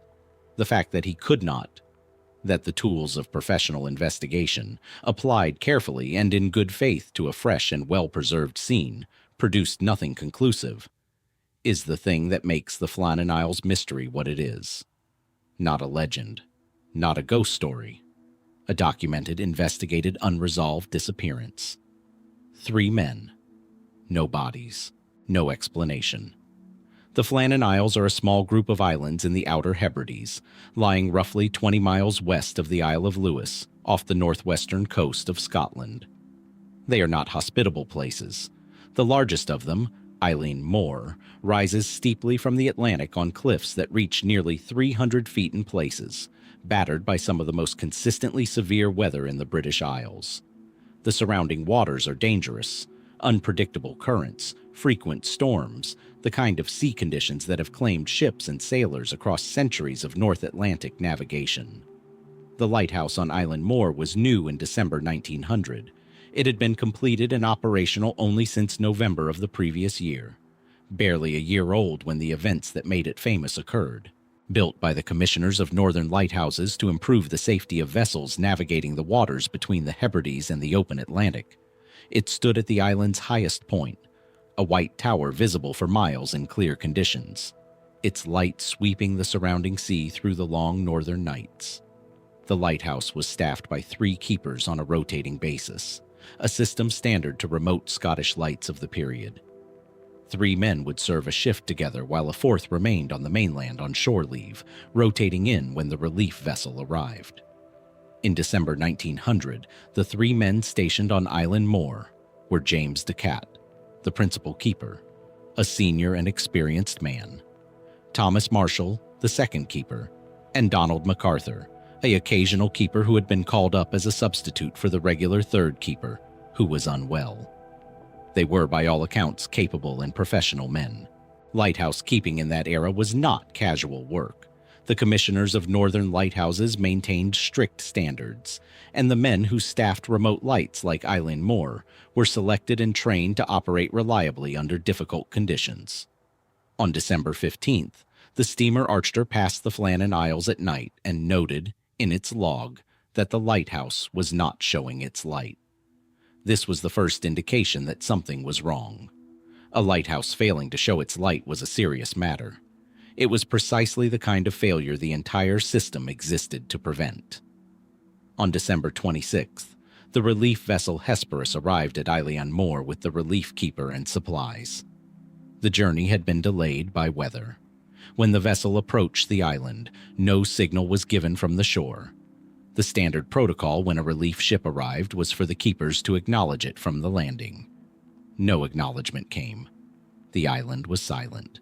The relief keeper, Joseph Moore, went ashore alone first. What he found when he entered the lighthouse has been described many times, in many accounts, and the description does not improve with familiarity. The entrance gate to the compound was closed but not locked. The main door was also closed. Inside, the kitchen was in order. The last meal had been prepared and partially eaten, or at least laid out. The clock on the wall had stopped. The beds were made, or at least appeared to have been left in a state of ordinary disuse rather than urgent abandonment. The oil in the lamp was sufficient. The light had not gone out because it ran dry. 2 of the 3 sets of oilskins, the waterproof outer clothing that keepers wore when working in exposed conditions, were missing from their pegs. 1 set remained. The 3 men were gone. Moore went back to the Hesperus and reported what he had found. The ship's captain, James Harvey, came ashore with a small party to conduct a more thorough search of the island. They found nothing, no bodies, no signs of struggle, no indication of where the men had gone or what had happened to them. The island was searched. The waters around it were examined as far as conditions allowed. Nothing. Harvey sent a telegram to the mainland. The commissioners of Northern Lighthouses dispatched their superintendent, Robert Muirhead, who arrived on the island on December the 29th and conducted the formal investigation. It is Muirhead's report that provides the most careful and reliable account of what was found and what was not found. The log entries were among the most discussed elements of what the lighthouse contained. Lighthouse keepers were required to maintain regular log entries, and the Island Moore log had been kept conscientiously. The last entry was dated December 15th, the same date the Archer noted the light was dark. The entries in the days preceding that final date contained something unusual. Thomas Marshall, whose turn it had been to keep the log during that period, had recorded observations about the weather that were, in the judgment of experienced mariners who later read them, extreme in their character. He described over the entries of December 12th, 13th, and 14th a storm of exceptional severity.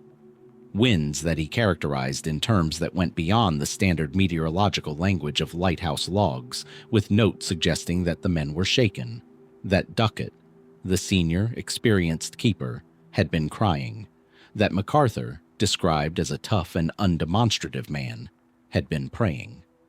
These details, read alongside the physical evidence of what the relief party found, form the basis of the most widely accepted explanation for the disappearance. The theory, developed by Muirhead in his report and subsequently endorsed by most serious analysts of the case, holds that the three men were killed by a rogue wave or an extreme surge associated with the storm Marshall had described. The two missing sets of oilskins suggested that Duckett and Marshall had gone outside, likely to secure equipment or check on damage to the landing area, which showed signs of disturbance. MacArthur, still inside, had perhaps heard or seen something alarming and gone out without taking time to put on his oilskins, explaining why his set remained on its peg. A sudden massive wave, the kind that the western faces of the Flannan Isles are known to produce in severe storm conditions, had taken all three of them. The landing area at the western side of the island did show evidence of storm damage. A rope that had been stored in a crate more than 100 feet above sea level had been displaced. Iron railings had been bent. These observations were consistent with wave action of extraordinary force. It is a coherent explanation. It accounts for the physical evidence. It fits the conditions. Experienced analysts of North Atlantic maritime weather consider it entirely plausible. The Western Atlantic in December is capable of producing wave events of the kind the theory requires, and the exposed western landing of Island Moore is exactly the kind of location where such a wave would strike with maximum force. And yet the explanation has never fully satisfied everyone who has looked at it carefully, and the dissatisfactions are not all trivial. The log entries describing the storm and the emotional state of the keepers have been questioned on grounds that cannot be entirely dismissed. The weather records from the mainland for the relevant dates do not straightforwardly corroborate a storm of the extreme severity Marshall appeared to describe. This discrepancy has been explained in various ways. Remote islands and exposed Atlantic positions can experience localized conditions far more severe than those recorded at mainland stations, and the distance between Island Moore and the nearest weather monitoring point was substantial. But the gap between what Marshall wrote and what the external record shows has been a persistent source of unease. The emotional quality of the log entries is also unusual in a way that is difficult to dismiss entirely. Lighthouse keepers of the period were not, as a rule, given to recording their emotional states in official logs. The entries were professional documents, maintained in a professional register. Marshall's departure from that register, his descriptions of Duckett weeping, of MacArthur praying, reads differently from the surrounding entries in a way that is hard to attribute simply to the severity of the weather. People who work in dangerous conditions develop relationships with fear that do not typically express themselves in official documentation. Whatever Marshall was recording, it seems to have been something that exceeded the category of bad weather. Whether it was a spiritual experience, a psychological crisis brought on by prolonged isolation and extreme conditions, or a response to something specific that happened on or near the island, something that the logs do not explicitly describe, is a question the documents raise without answering. The more speculative explanations for the disappearance range across a wide territory. At the more grounded end sits the possibility that the men encountered something at sea. A vessel in distress, perhaps, visible from the island during the storm, and attempted a rescue that went catastrophically wrong. There is no evidence for this, but the period's maritime culture placed enormous weight on the obligation to render aid to vessels in distress, and three men who saw a ship foundering within reach might have made decisions that a detached analysis would not endorse. Further into speculative territory are theories involving the island's pre-Christian history. The Flannan Isles had, before the lighthouse was built, a reputation in Hebridean folklore as uncanny places, associated with a small chapel of uncertain age dedicated to St. Flannan, visited by fishermen who observed specific rituals on landing and departure, considered by local tradition to be subject to rules and presences not applicable to ordinary land. The keepers were aware of this tradition. Some accounts suggest they were uncomfortable on the island in ways that went beyond ordinary professional stoicism. Whether local folklore constitutes any kind of evidence about what happened to three men in December 1900 is a question each observer must answer for themselves. What it does provide is context. A reminder that the Flannan Isles were not simply a neutral location where a lighthouse happened to be built, but a place with a specific human history and a specific reputation that the men stationed there would have known about. The theory that has attracted the most persistent attention outside academic analysis is the one that takes the log entries most literally. That whatever the men experienced in those final days was something that did not have a meteorological explanation, and that the emotional disturbance recorded in the log was a response to an encounter rather than a storm. The specific character of that encounter is left, in most versions of this theory, unspecified, because the logs themselves do not specify it, and any further elaboration is invention rather than inference. What can be said is this: 3 experienced professional men, selected for their reliability and composure, appear to have been significantly disturbed by something in the days before they disappeared. The disturbance was recorded in a professional document not given to recording disturbances, and then they were gone. Muirhead, in his final report, noted that he had been unable to determine the cause of the disappearance. He listed the physical evidence. He proposed the wave theory as the most probable explanation. And then he wrote, in the measured language of a professional investigator, unwilling to overstate what the evidence supported, that he could not exclude other possibilities, and that the full truth of what had occurred on Eilean Mor in the second week of December 1900 might never be known. He was right about that. In the more than a century since, the case has been examined by historians, folklorists, maritime experts, and paranormal researchers. It has inspired poems, novels, films, and musical compositions.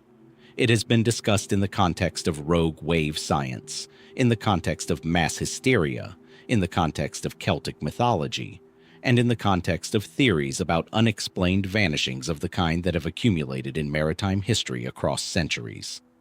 None of these examinations has produced a conclusion that commands general assent. The wave theory remains the most scientifically defensible explanation. It remains also an explanation with gaps that have never been filled.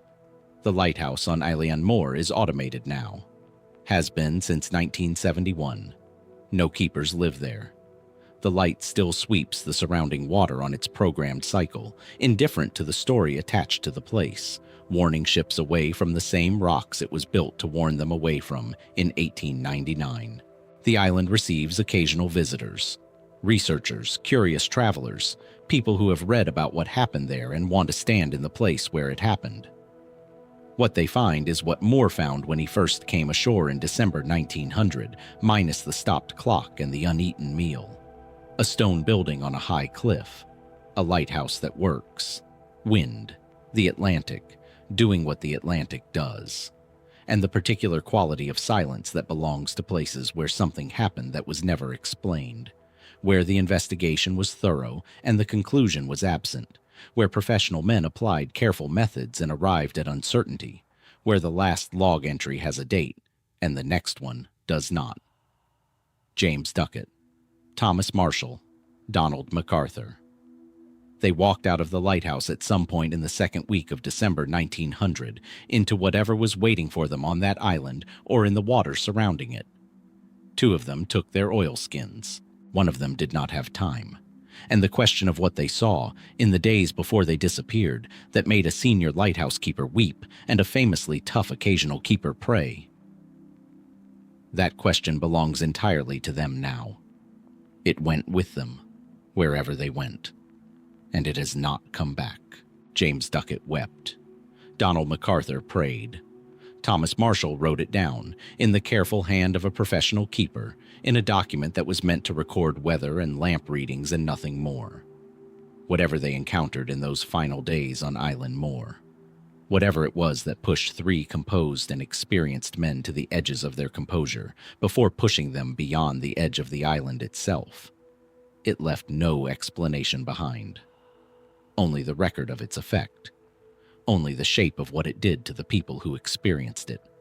That is one of the recurring patterns in the mysteries we have been tracing. The evidence survives, but the center does not. The logs are there, but the truth they point toward is gone. The manifests reference cargo that cannot be located. The petitions describe demonstrations that were never formally evaluated. The memorial inscription acknowledges a killing without naming a killer.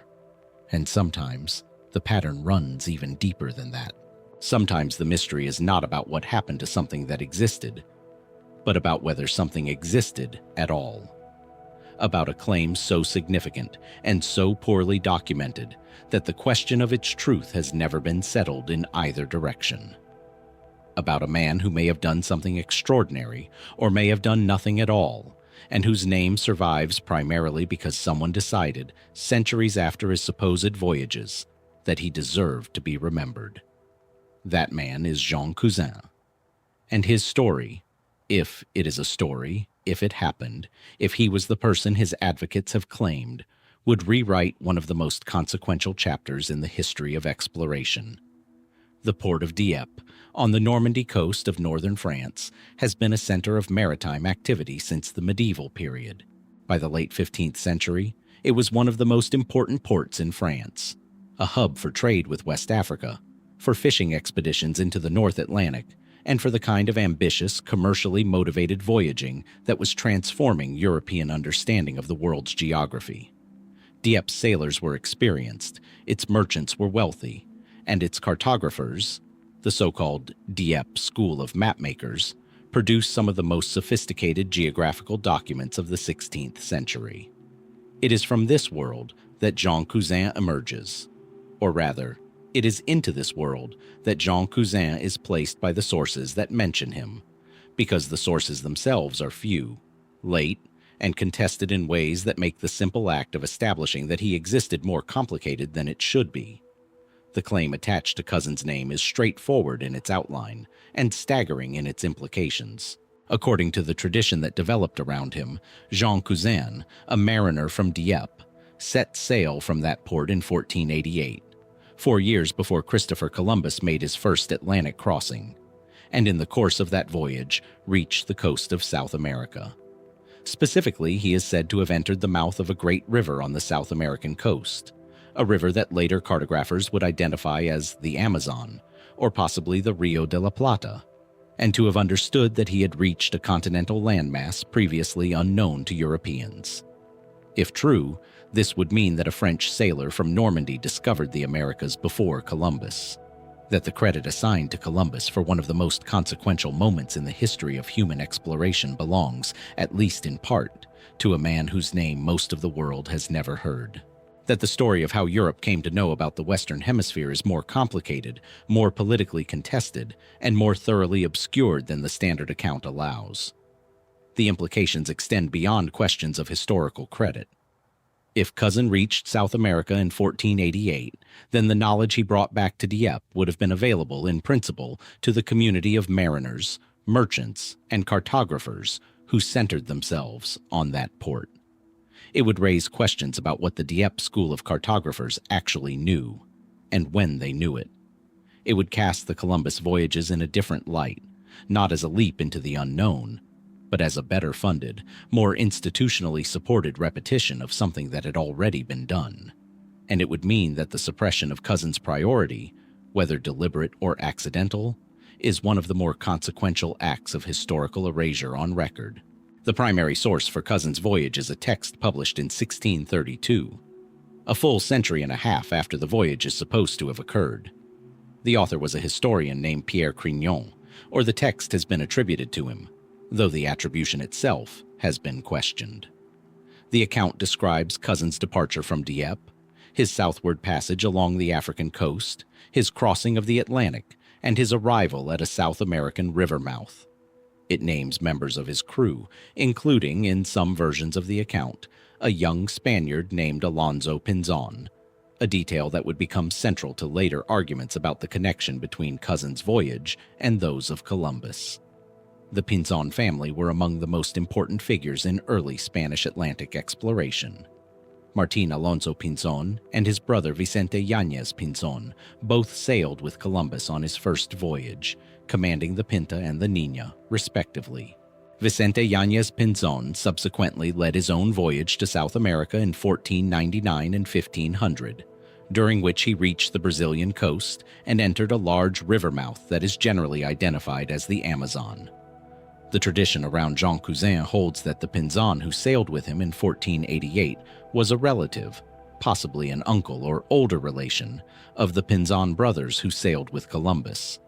That this Pinzón, having seen South America with Cousin, carried that knowledge back to Spain.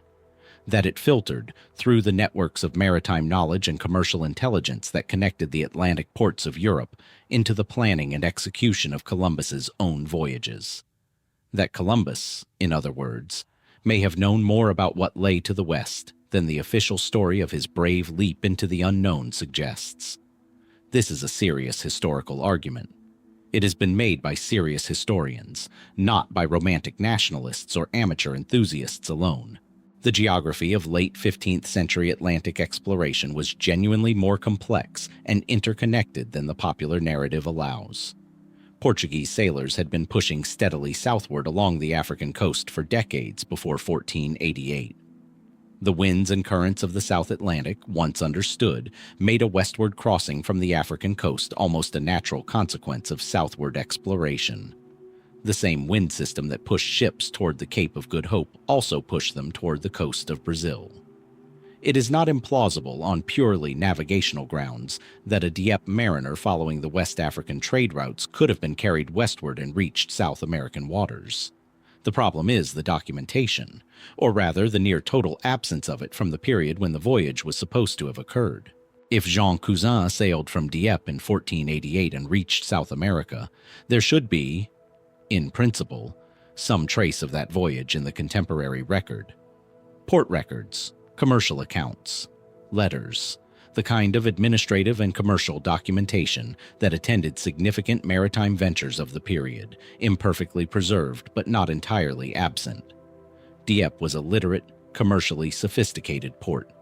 Voyages of commercial significance generated paper. None has been found that unambiguously references Cousin's Atlantic voyage. The documentary record from Dieppe in the late 15th century does contain references to Norman maritime activity in West African waters. The Dieppe merchants were active in that trade.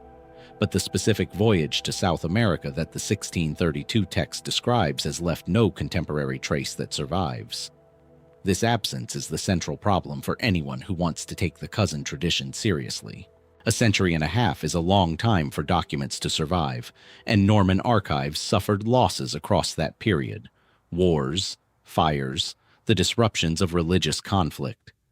The absence of contemporary documentation does not prove the voyage did not happen. It simply means we cannot verify that it did. The Dieppe school of cartography has been invoked by those sympathetic to the Cousin tradition as indirect evidence.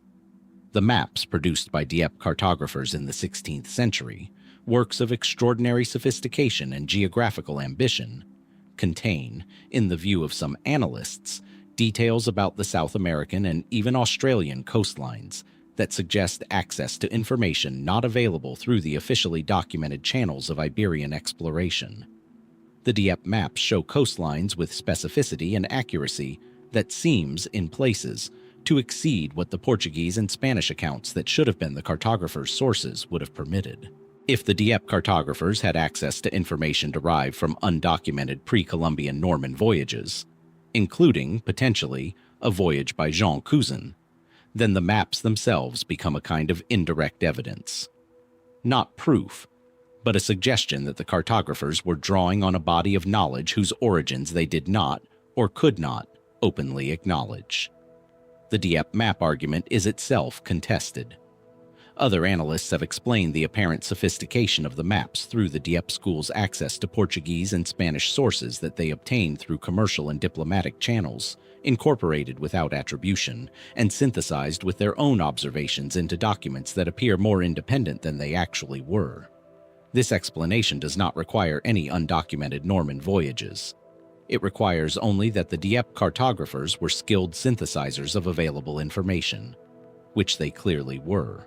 The question of why, if Cousin's voyage occurred, it was so thoroughly absent from the contemporary record has generated its own range of explanations. The most straightforward is that the voyage was a commercial venture, not a royal or state-sponsored expedition, and that the merchants who financed it had reasons to keep their knowledge of new Atlantic routes proprietary. In the late 15th century, geographical knowledge was a commercial asset. The Portuguese jealously guarded their African coastal knowledge, restricting its publication and threatening severe penalties for its disclosure to competitors. A Dieppe merchant who had discovered a route to a new and potentially valuable landmass might have chosen to maintain that information as a trade secret rather than broadcasting it. In this reading, the absence of documentation is itself a product of deliberate policy. The voyage happened. The knowledge came back to Dieppe, and it was held closely, within a small community of merchants and mariners who understood its value and were not prepared to share it with the world. This explanation has a certain coherence. It is consistent with the practices of the period, and it would account for how knowledge of South American geography might have circulated in the maritime communities of Western Europe without appearing in the kind of official record that historians can point to as unambiguous evidence. It also raises a further question, one that sits at the intersection of the Cousin tradition and the Columbus story. If Dieppe merchants possessed, from 1488 onward, knowledge of a Western Atlantic landmass, how isolated was that knowledge?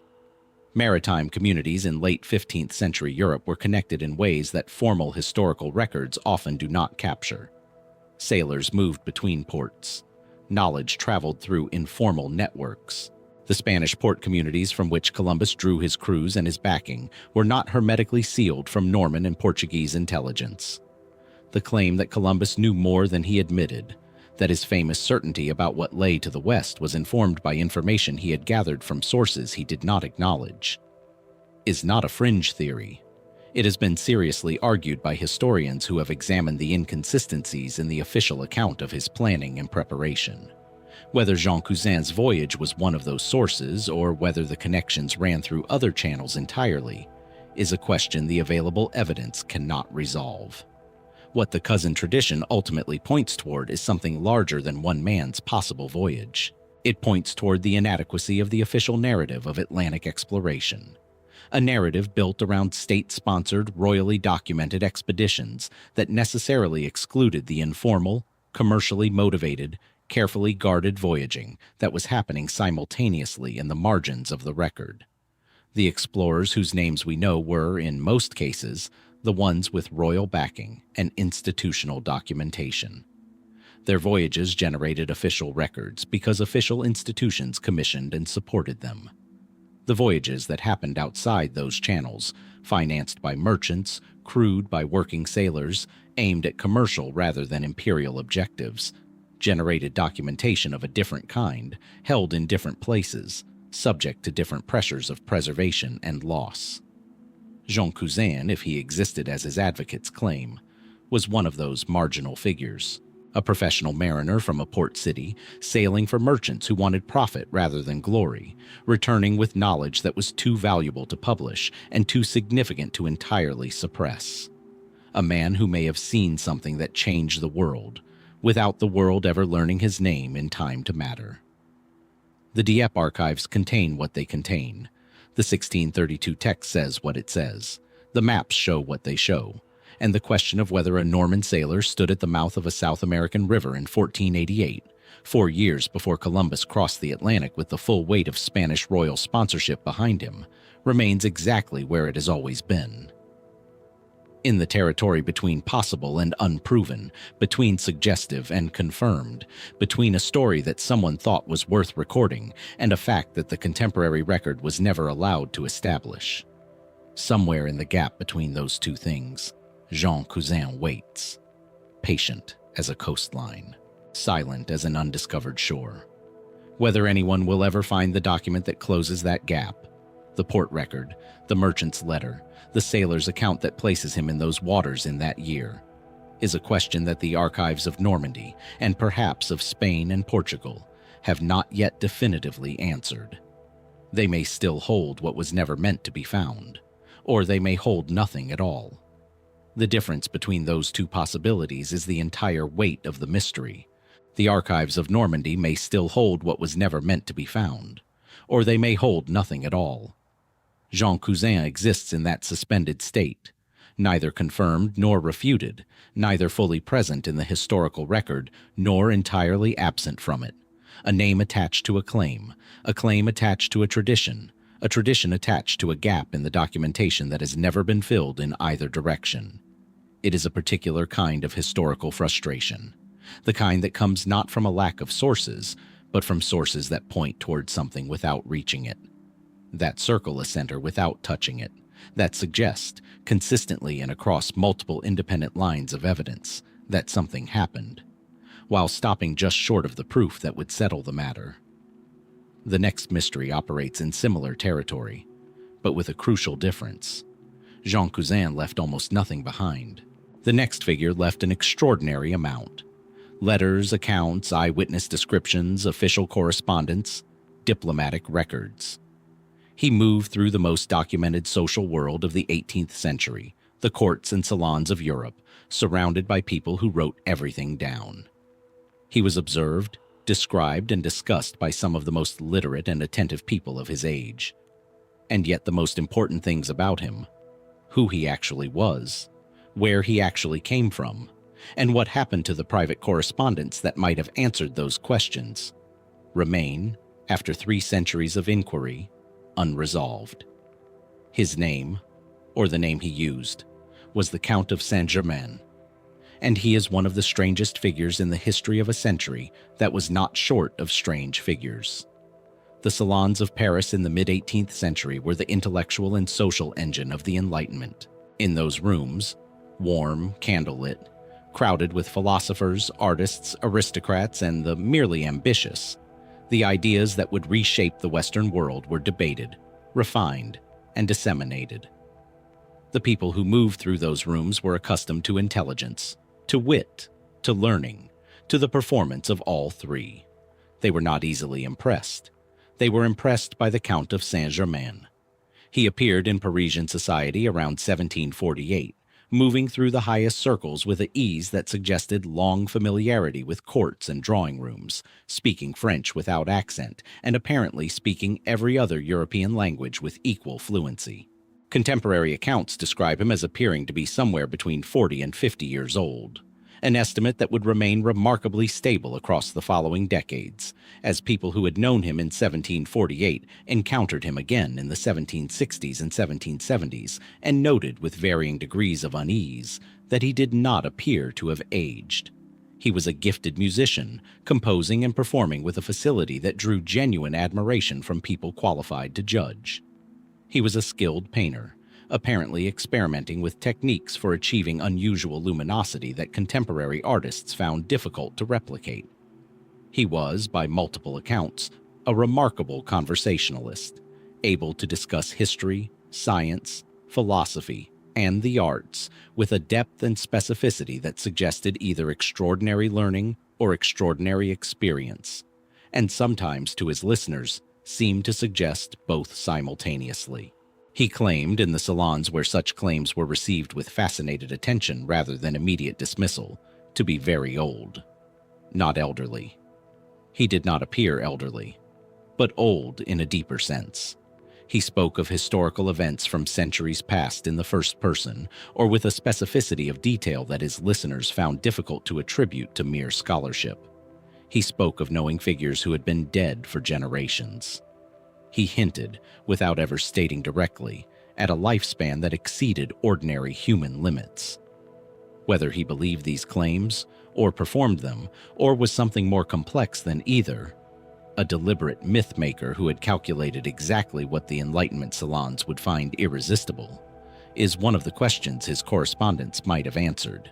Horace Walpole encountered him in London around 1743 and described him as a man who had been imprisoned in Flanders under suspicion of being a spy, who had enormous wealth of uncertain origin, who was an accomplished violinist, and who was surrounded by an aura of mystery that Walpole found more intriguing than threatening. Walpole was a practiced observer of social performance. His description suggests someone who was managing his own mystique with considerable skill. Voltaire, who was not given to unexamined admiration, wrote about Saint-Germain in terms that hovered between genuine curiosity and ironic appreciation, calling him a man who knew everything and who never died. Whether Voltaire meant this literally, metaphorically, or as a comment on the social phenomenon Saint-Germain had become is not entirely clear from the text, which may itself be significant. Louis XV of France used Saint-Germain as a diplomatic agent, a role that placed him in the middle of some of the most sensitive political negotiations of mid-18th century Europe. The exact nature and extent of his service to the French crown is imperfectly documented, partly because diplomatic missions of that kind were deliberately kept off the formal record. He was sent to The Hague in 1760 in connection with negotiations around the 7 Years' War. His activities there produced a diplomatic controversy when the French foreign minister, the Duc de Choiseul, publicly disavowed him, claiming Saint-Germain had acted without authorization. Saint-Germain fled to England. Whether Choiseul's disavowal was genuine, the action of a minister whose agent had overstepped, or a cover story designed to distance the crown from a mission it could not acknowledge, has never been determined. The official record supports Choiseul's version. The circumstantial evidence, including the apparent comfort with which Saint-Germain subsequently moved through European courts despite being technically a disgraced agent, has led some historians to propose that the disavowal was theatrical rather than real. He appeared in Russia in the early 1760s, during the period of the coup that brought Catherine the Great to power, and appears in at least one account to have been present at, or connected to, events of that transition. He appeared in various German courts. He spent his final documented years, the late 1770s and early 1780s, in Schleswig-Holstein, as the guest of Prince Charles of Hesse-Kassel, who had deep interests in alchemy, mysticism, and the esoteric traditions of the period. The official record places his death in 1784 in Eckernförde in Holstein.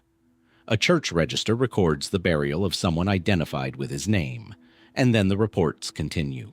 Multiple independent accounts, from credible witnesses in credible social contexts, describe encounters with someone identifying himself as, or recognized as, the Count of Saint-Germain after 1784.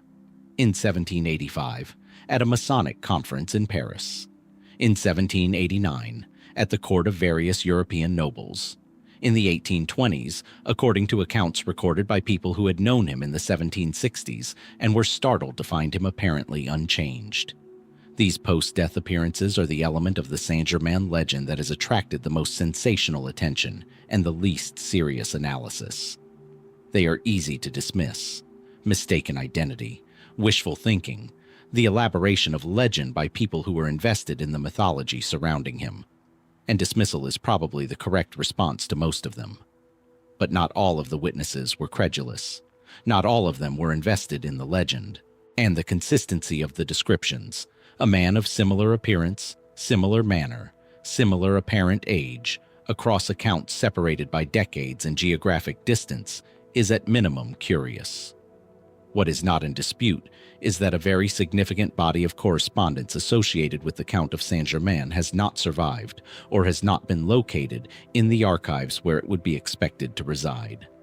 Prince Charles of Hesse-Kassel, with whom Saint-Germain spent his final years, wrote in his own memoirs that Saint-Germain had entrusted him with papers of great importance, correspondence, manuscripts, and documents that Charles described in terms suggesting they contained significant revelations about Saint-Germain's true identity, his actual origins, and the nature of the knowledge he possessed. Charles indicated that he had read these materials and found them remarkable. He did not reproduce them.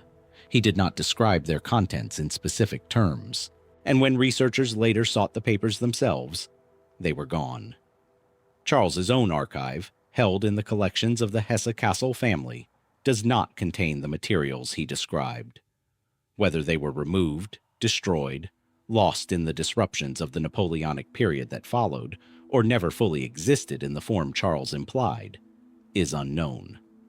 The diplomatic correspondence generated by Saint-Germain's activities on behalf of Louis XV, the missions, the negotiations, the communications between an agent and his principals, should also exist, at least in fragmentary form, in the French National Archives and in the archives of the states involved in the negotiations he participated in. Some fragments do exist, but the documentation is thinner than the apparent scale of his activities would suggest, and there are gaps that archivists working in this period have noted without being able to explain. The conventional explanations for who Saint Germain actually was cover a range of possibilities. The most widely accepted scholarly position holds that he was a gifted adventurer of uncertain but probably aristocratic European origin, possibly Portuguese Jewish, possibly Alsatian, possibly the illegitimate son of a minor noble, who had constructed an elaborate identity around genuine accomplishments in music, chemistry, and languages, supplemented by carefully managed mystery and the strategic deployment of claims he never made explicitly enough to be directly refuted. This explanation accounts for most of what is observed. The genuine talents were real. The music, the chemistry, the languages, the apparent facility in courts and salons. The mystery was managed.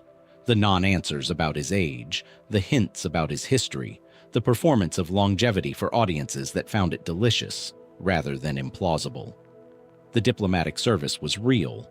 Whatever its exact nature, Louis XV did use him.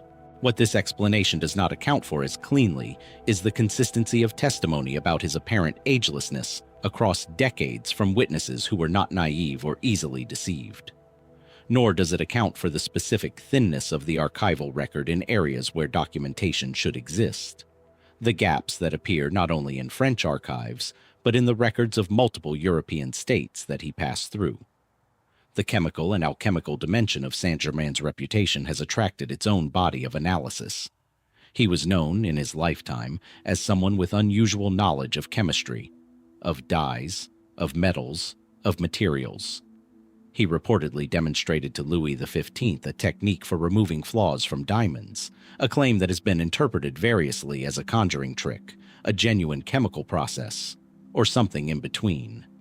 He spoke, in the alchemical tradition of the period, of processes for prolonging life and transforming matter. Whether any of this represented genuine scientific knowledge in advance of his era, knowledge that, if his paper survived, might be identifiable as such, or whether it was the sophisticated performance of a man who understood his audience's desires, is exactly the kind of question that his lost correspondence might have illuminated. Prince Charles's description of the papers entrusted to him suggested they contained practical as well as biographical content, that Saint-Germain had recorded methods, processes, knowledge of a kind that Charles found significant enough to describe, but not specific enough to reproduce.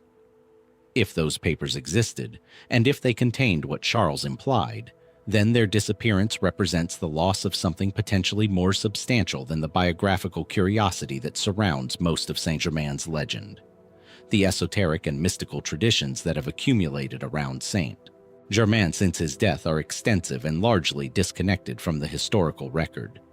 He has been claimed as a master by various occult movements of the 19th and 20th centuries, incorporated into theosophical and spiritualist frameworks, and assigned a significance that the historical figure, whatever he actually was, probably could not bear.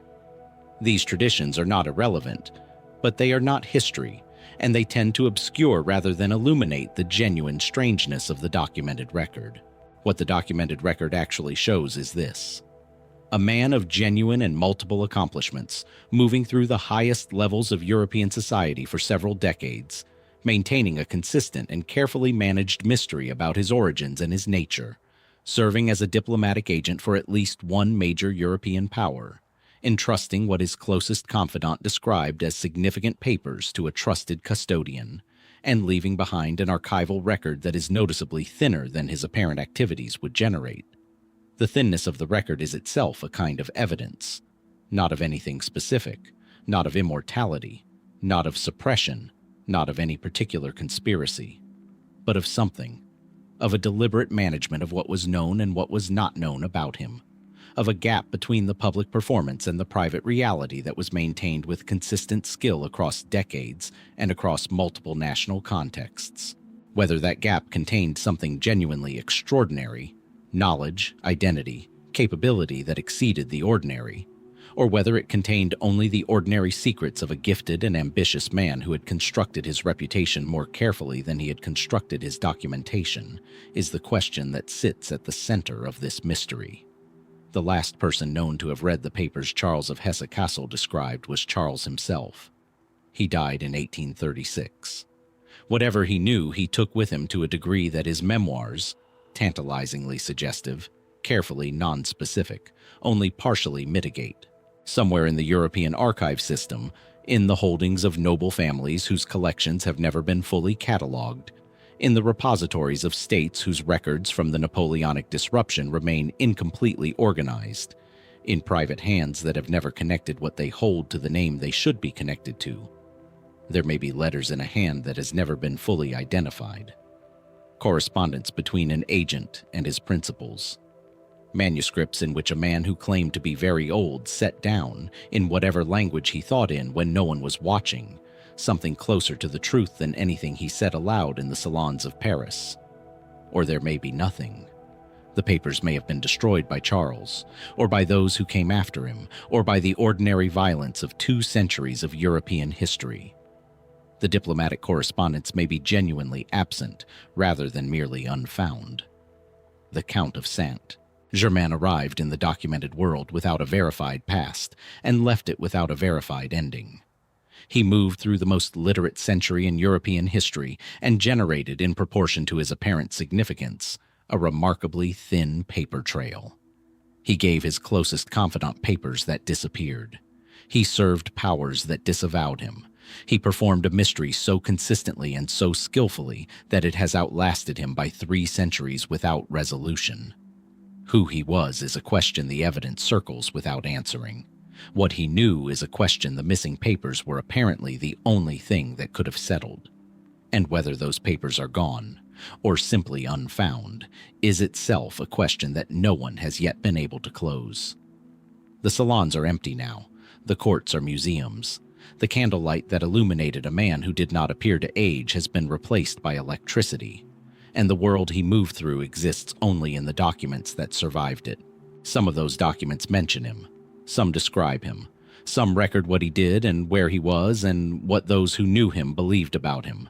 And some, the ones that might have mattered most, are simply not there. The Count of Saint-Germain moved through the most documented social world of his century and left, in proportion to his apparent significance, almost nothing behind. The papers that might have explained him disappeared with the man who held them.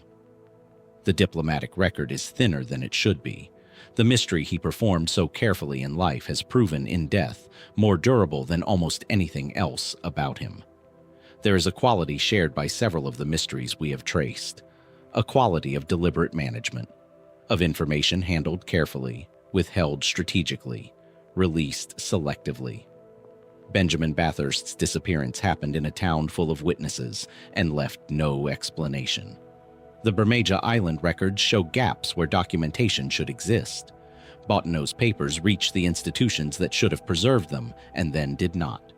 Saint-Germain gave his closest confidant everything, and that confidant gave the world almost nothing. In each case, the mystery is not simply that something unknown happened. It is that the process by which unknown things become known, the investigation, the documentation, the institutional machinery of verification, somehow failed to produce what it should have produced, failed, or was prevented from producing it. The next mystery is different in its texture, but familiar in that quality. It happened not in the corridors of empire or the salons of Europe, but in a Victorian household in southwest London. It was investigated not by naval superintendents or royal committees, but by a coroner's inquest, and then by a second coroner's inquest, and then by the full apparatus of Victorian public scrutiny. Newspapers, lawyers, witnesses under oath, a society intensely interested in the details of domestic life among the respectable classes. It was investigated thoroughly, publicly, with all the procedural formality that the Victorian legal system could bring to bear. And at the end of all of it, no one was charged. No verdict of murder was returned against any named individual. The man was dead, the poison was identified, and the question of who administered it has remained for nearly 150 years without a definitive answer. His name was Charles Bravo. He was 30 years old. He died in April 1876 at the Priory, a substantial Victorian villa in Balham, south of London. And his death produced one of the most extensively documented, most publicly debated, and most persistently unresolved poisoning cases in British legal history. The Priory was the home of Florence Ricardo, who had become Florence Bravo upon her marriage to Charles in December 1875, barely 4 months before his death. Florence was a woman of independent means, a widow whose first husband, Captain Ricardo, had died some years earlier, leaving her with a comfortable income and a degree of personal freedom unusual for a woman of her social position in the 1870s. She was attractive, intelligent, and had, in the years of her widowhood, conducted a significant relationship with an older man, a physician named James Manby Gully, a well-known figure in Victorian medical circles associated with the water cure establishment at Malvern. The relationship with Gully had ended, apparently definitively, before her marriage to Charles Bravo. Charles himself knew of it. He had insisted on its termination as a condition of marriage. Whether that termination was as clean and complete as the official account required is one of the questions that the subsequent investigation could never entirely settle. The household at the Priory consisted of Florence, Charles, and Florence's companion, a woman named Jane Cox, a widow of limited means who had lived with Florence for some years and managed many of the practical arrangements of her domestic life. The relationship between Florence and Jane Cox was close and dependent in the way that such arrangements often were in Victorian households. Jane Cox's position gave her security, and Florence's trust gave her a degree of influence that extended across the management of the house and the social world around it. On the evening of April 18, 1876, Charles Bravo retired to his bedroom after dinner. Within minutes of going upstairs, he was heard calling out in distress. He was found at the door of his dressing room, seriously ill. He vomited repeatedly and violently throughout the night. Doctors were summoned. Over the following 3 days, as Charles' condition deteriorated despite medical attention, antimony was identified as the cause of his symptoms. Specifically, antimony in the form of tartar emetic, a compound known in the period as a medicinal agent in small doses and a deadly poison in large ones. Charles Bravo died on April 21st. He had ingested a fatal quantity of antimony. The question of how it entered his body was never conclusively answered. The first inquest, held shortly after his death, returned an open verdict, finding that he had died of antimony poisoning, but declining to determine how the antimony had been administered. The verdict satisfied almost no one. Public pressure, fueled by newspaper coverage that had seized on the case with considerable appetite, led to a second inquest later in the summer of 1876. A much longer and more formal proceeding, lasting weeks, examining dozens of witnesses, generating thousands of words of testimony. The second inquest returned a verdict that Charles Bravo had been murdered, but named no perpetrator. It was, in legal terms, a finding without a conclusion, the most that the evidence permitted, and considerably less than the public demanded. 3 people, by the logic of the case, had the means and the proximity to administer the poison: Florence Bravo, Jane Cox, and possibly James Gully, whose connection to the household, though he was not present on the night in question, could not be entirely excluded from consideration given the history of his relationship with Florence. The case against Florence is built on motive. Charles Bravo, by the accounts of those who knew the marriage, was not an easy man to live with. He was controlling about money. The financial arrangements of the marriage had given him considerable authority over Florence's independent income, and the adjustment from her widowed freedom to wifely dependence appears to have been uncomfortable for her. There were arguments. There are suggestions in the testimony gathered during the inquest of a marriage under strain after only months. Florence had reason, in the analysis of those who suspected her, to regret the arrangement she had entered. She also had access. She was in the house. She managed the household. Antimony could have been introduced into Charles's food, his wine, or his water. Antimony in the form of tartar emetic is nearly tasteless in solution, and the doses that killed him could have been administered gradually or in a single large amount without his awareness. But Florence's own health during the relevant period was compromised. She had suffered a miscarriage earlier in the year and was, by multiple accounts, physically weakened.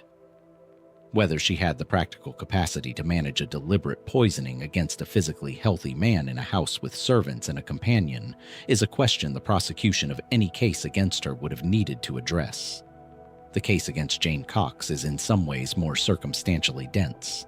Cox was present throughout the illness. She was the first person to summon help, and her account of what Charles said during his initial distress — she reported that he had told her he had taken poison himself — was delivered to the doctors as though it were a statement of suicide, a framing that shaped the early medical response and may have delayed the full investigation of other possibilities.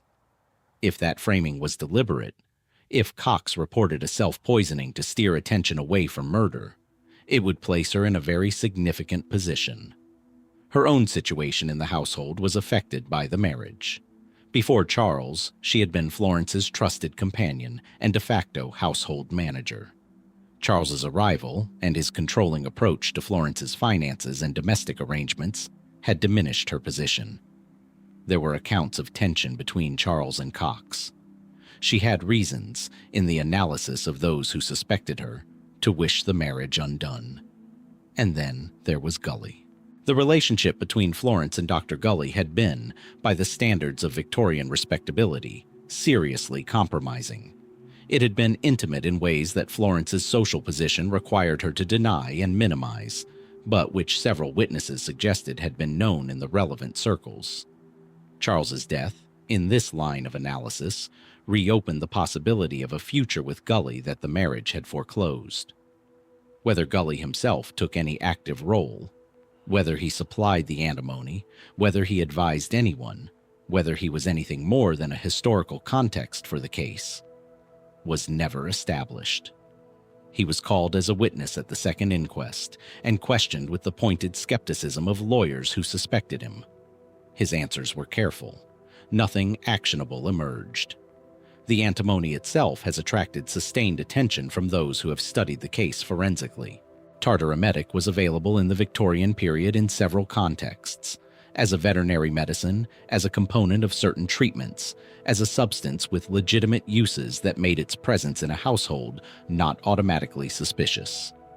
The question of where the antimony that killed Charles Bravo came from, who had access to it, who had obtained it, whose hands had held it before it entered his body, was investigated during the inquests without resolution. No source was definitively identified. No purchase was traced.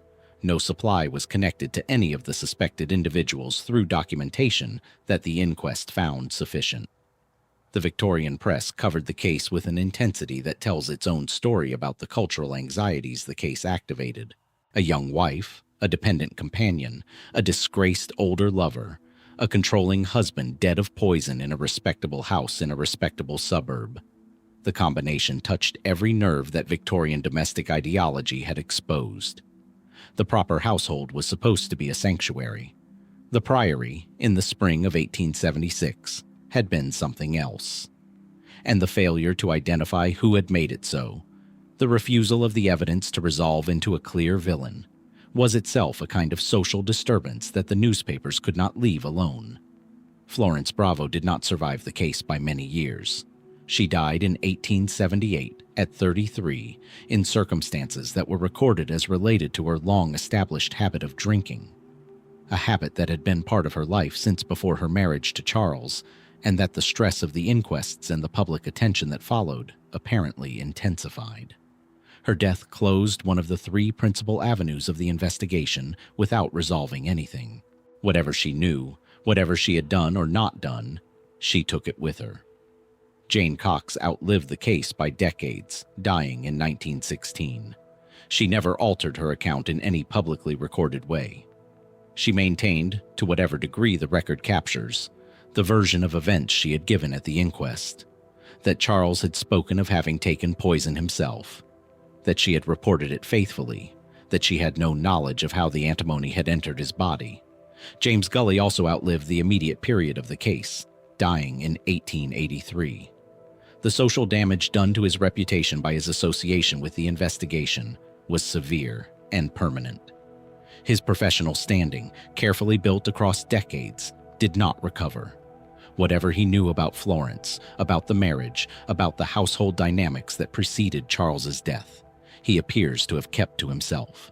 The physical evidence that the inquests gathered, the medical testimony, the chemical analysis, the accounts of the evening and the days that followed, established beyond reasonable doubt that Charles Bravo was murdered. He did not poison himself. The amount of antimony in his body was inconsistent with accidental ingestion and inconsistent with the kind of deliberate self-administration that might have produced the statement Cox reported. Someone put tartar emetic into something he consumed in a quantity sufficient to kill him. But who, and how, and precisely when, and through what mechanism? These questions the evidence never answered with the specificity that a criminal prosecution would have required. The historiography of the case is extensive. Serious researchers have revisited the testimony, examined the medical evidence through the lens of later toxicological knowledge, analyzed the social dynamics of the household, and proposed conclusions that range from confident attributions of guilt to Florence, to equally confident attributions to Cox, to more nuanced arguments that the case cannot be resolved on the available evidence. The more recent forensic analyses have tended to focus on the specific pattern of Charles' illness, the timing of the onset, the progression of symptoms, the quantities involved, as a way of narrowing the window during which the poison was administered. If the antimony was given in a single large dose rather than accumulated smaller doses, the window narrows. If it was in his water bottle, which sat in his dressing room and which he drank from each night, the question of who had access to that specific vessel becomes central. These analyses are careful and serious. They have not produced consensus. What they have produced is a clearer picture of the thing that makes this case unusual. Not that it was never solved, because many Victorian murders were never solved, but that it was so exhaustively investigated without resolution. The machinery of Victorian legal and public scrutiny was applied to the Priory in 1876 with unusual thoroughness. Witnesses were examined. Documents were gathered. The domestic life of a respectable household was exposed to a degree that would have been unthinkable in more ordinary circumstances. And at the end of all of it, the question remained. The Priory no longer stands. Balham has changed, as South London has changed, in the century and a half since the house was the center of a national scandal.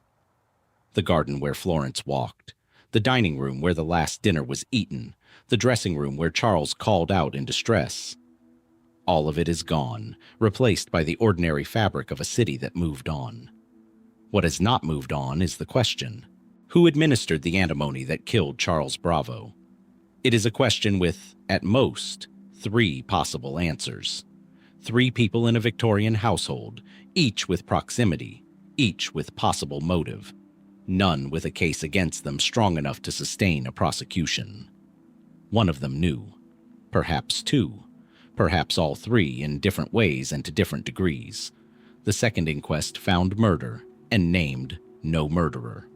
That finding has stood for nearly 150 years, neither confirmed nor overturned, neither resolved into a conviction nor dissolved into exoneration.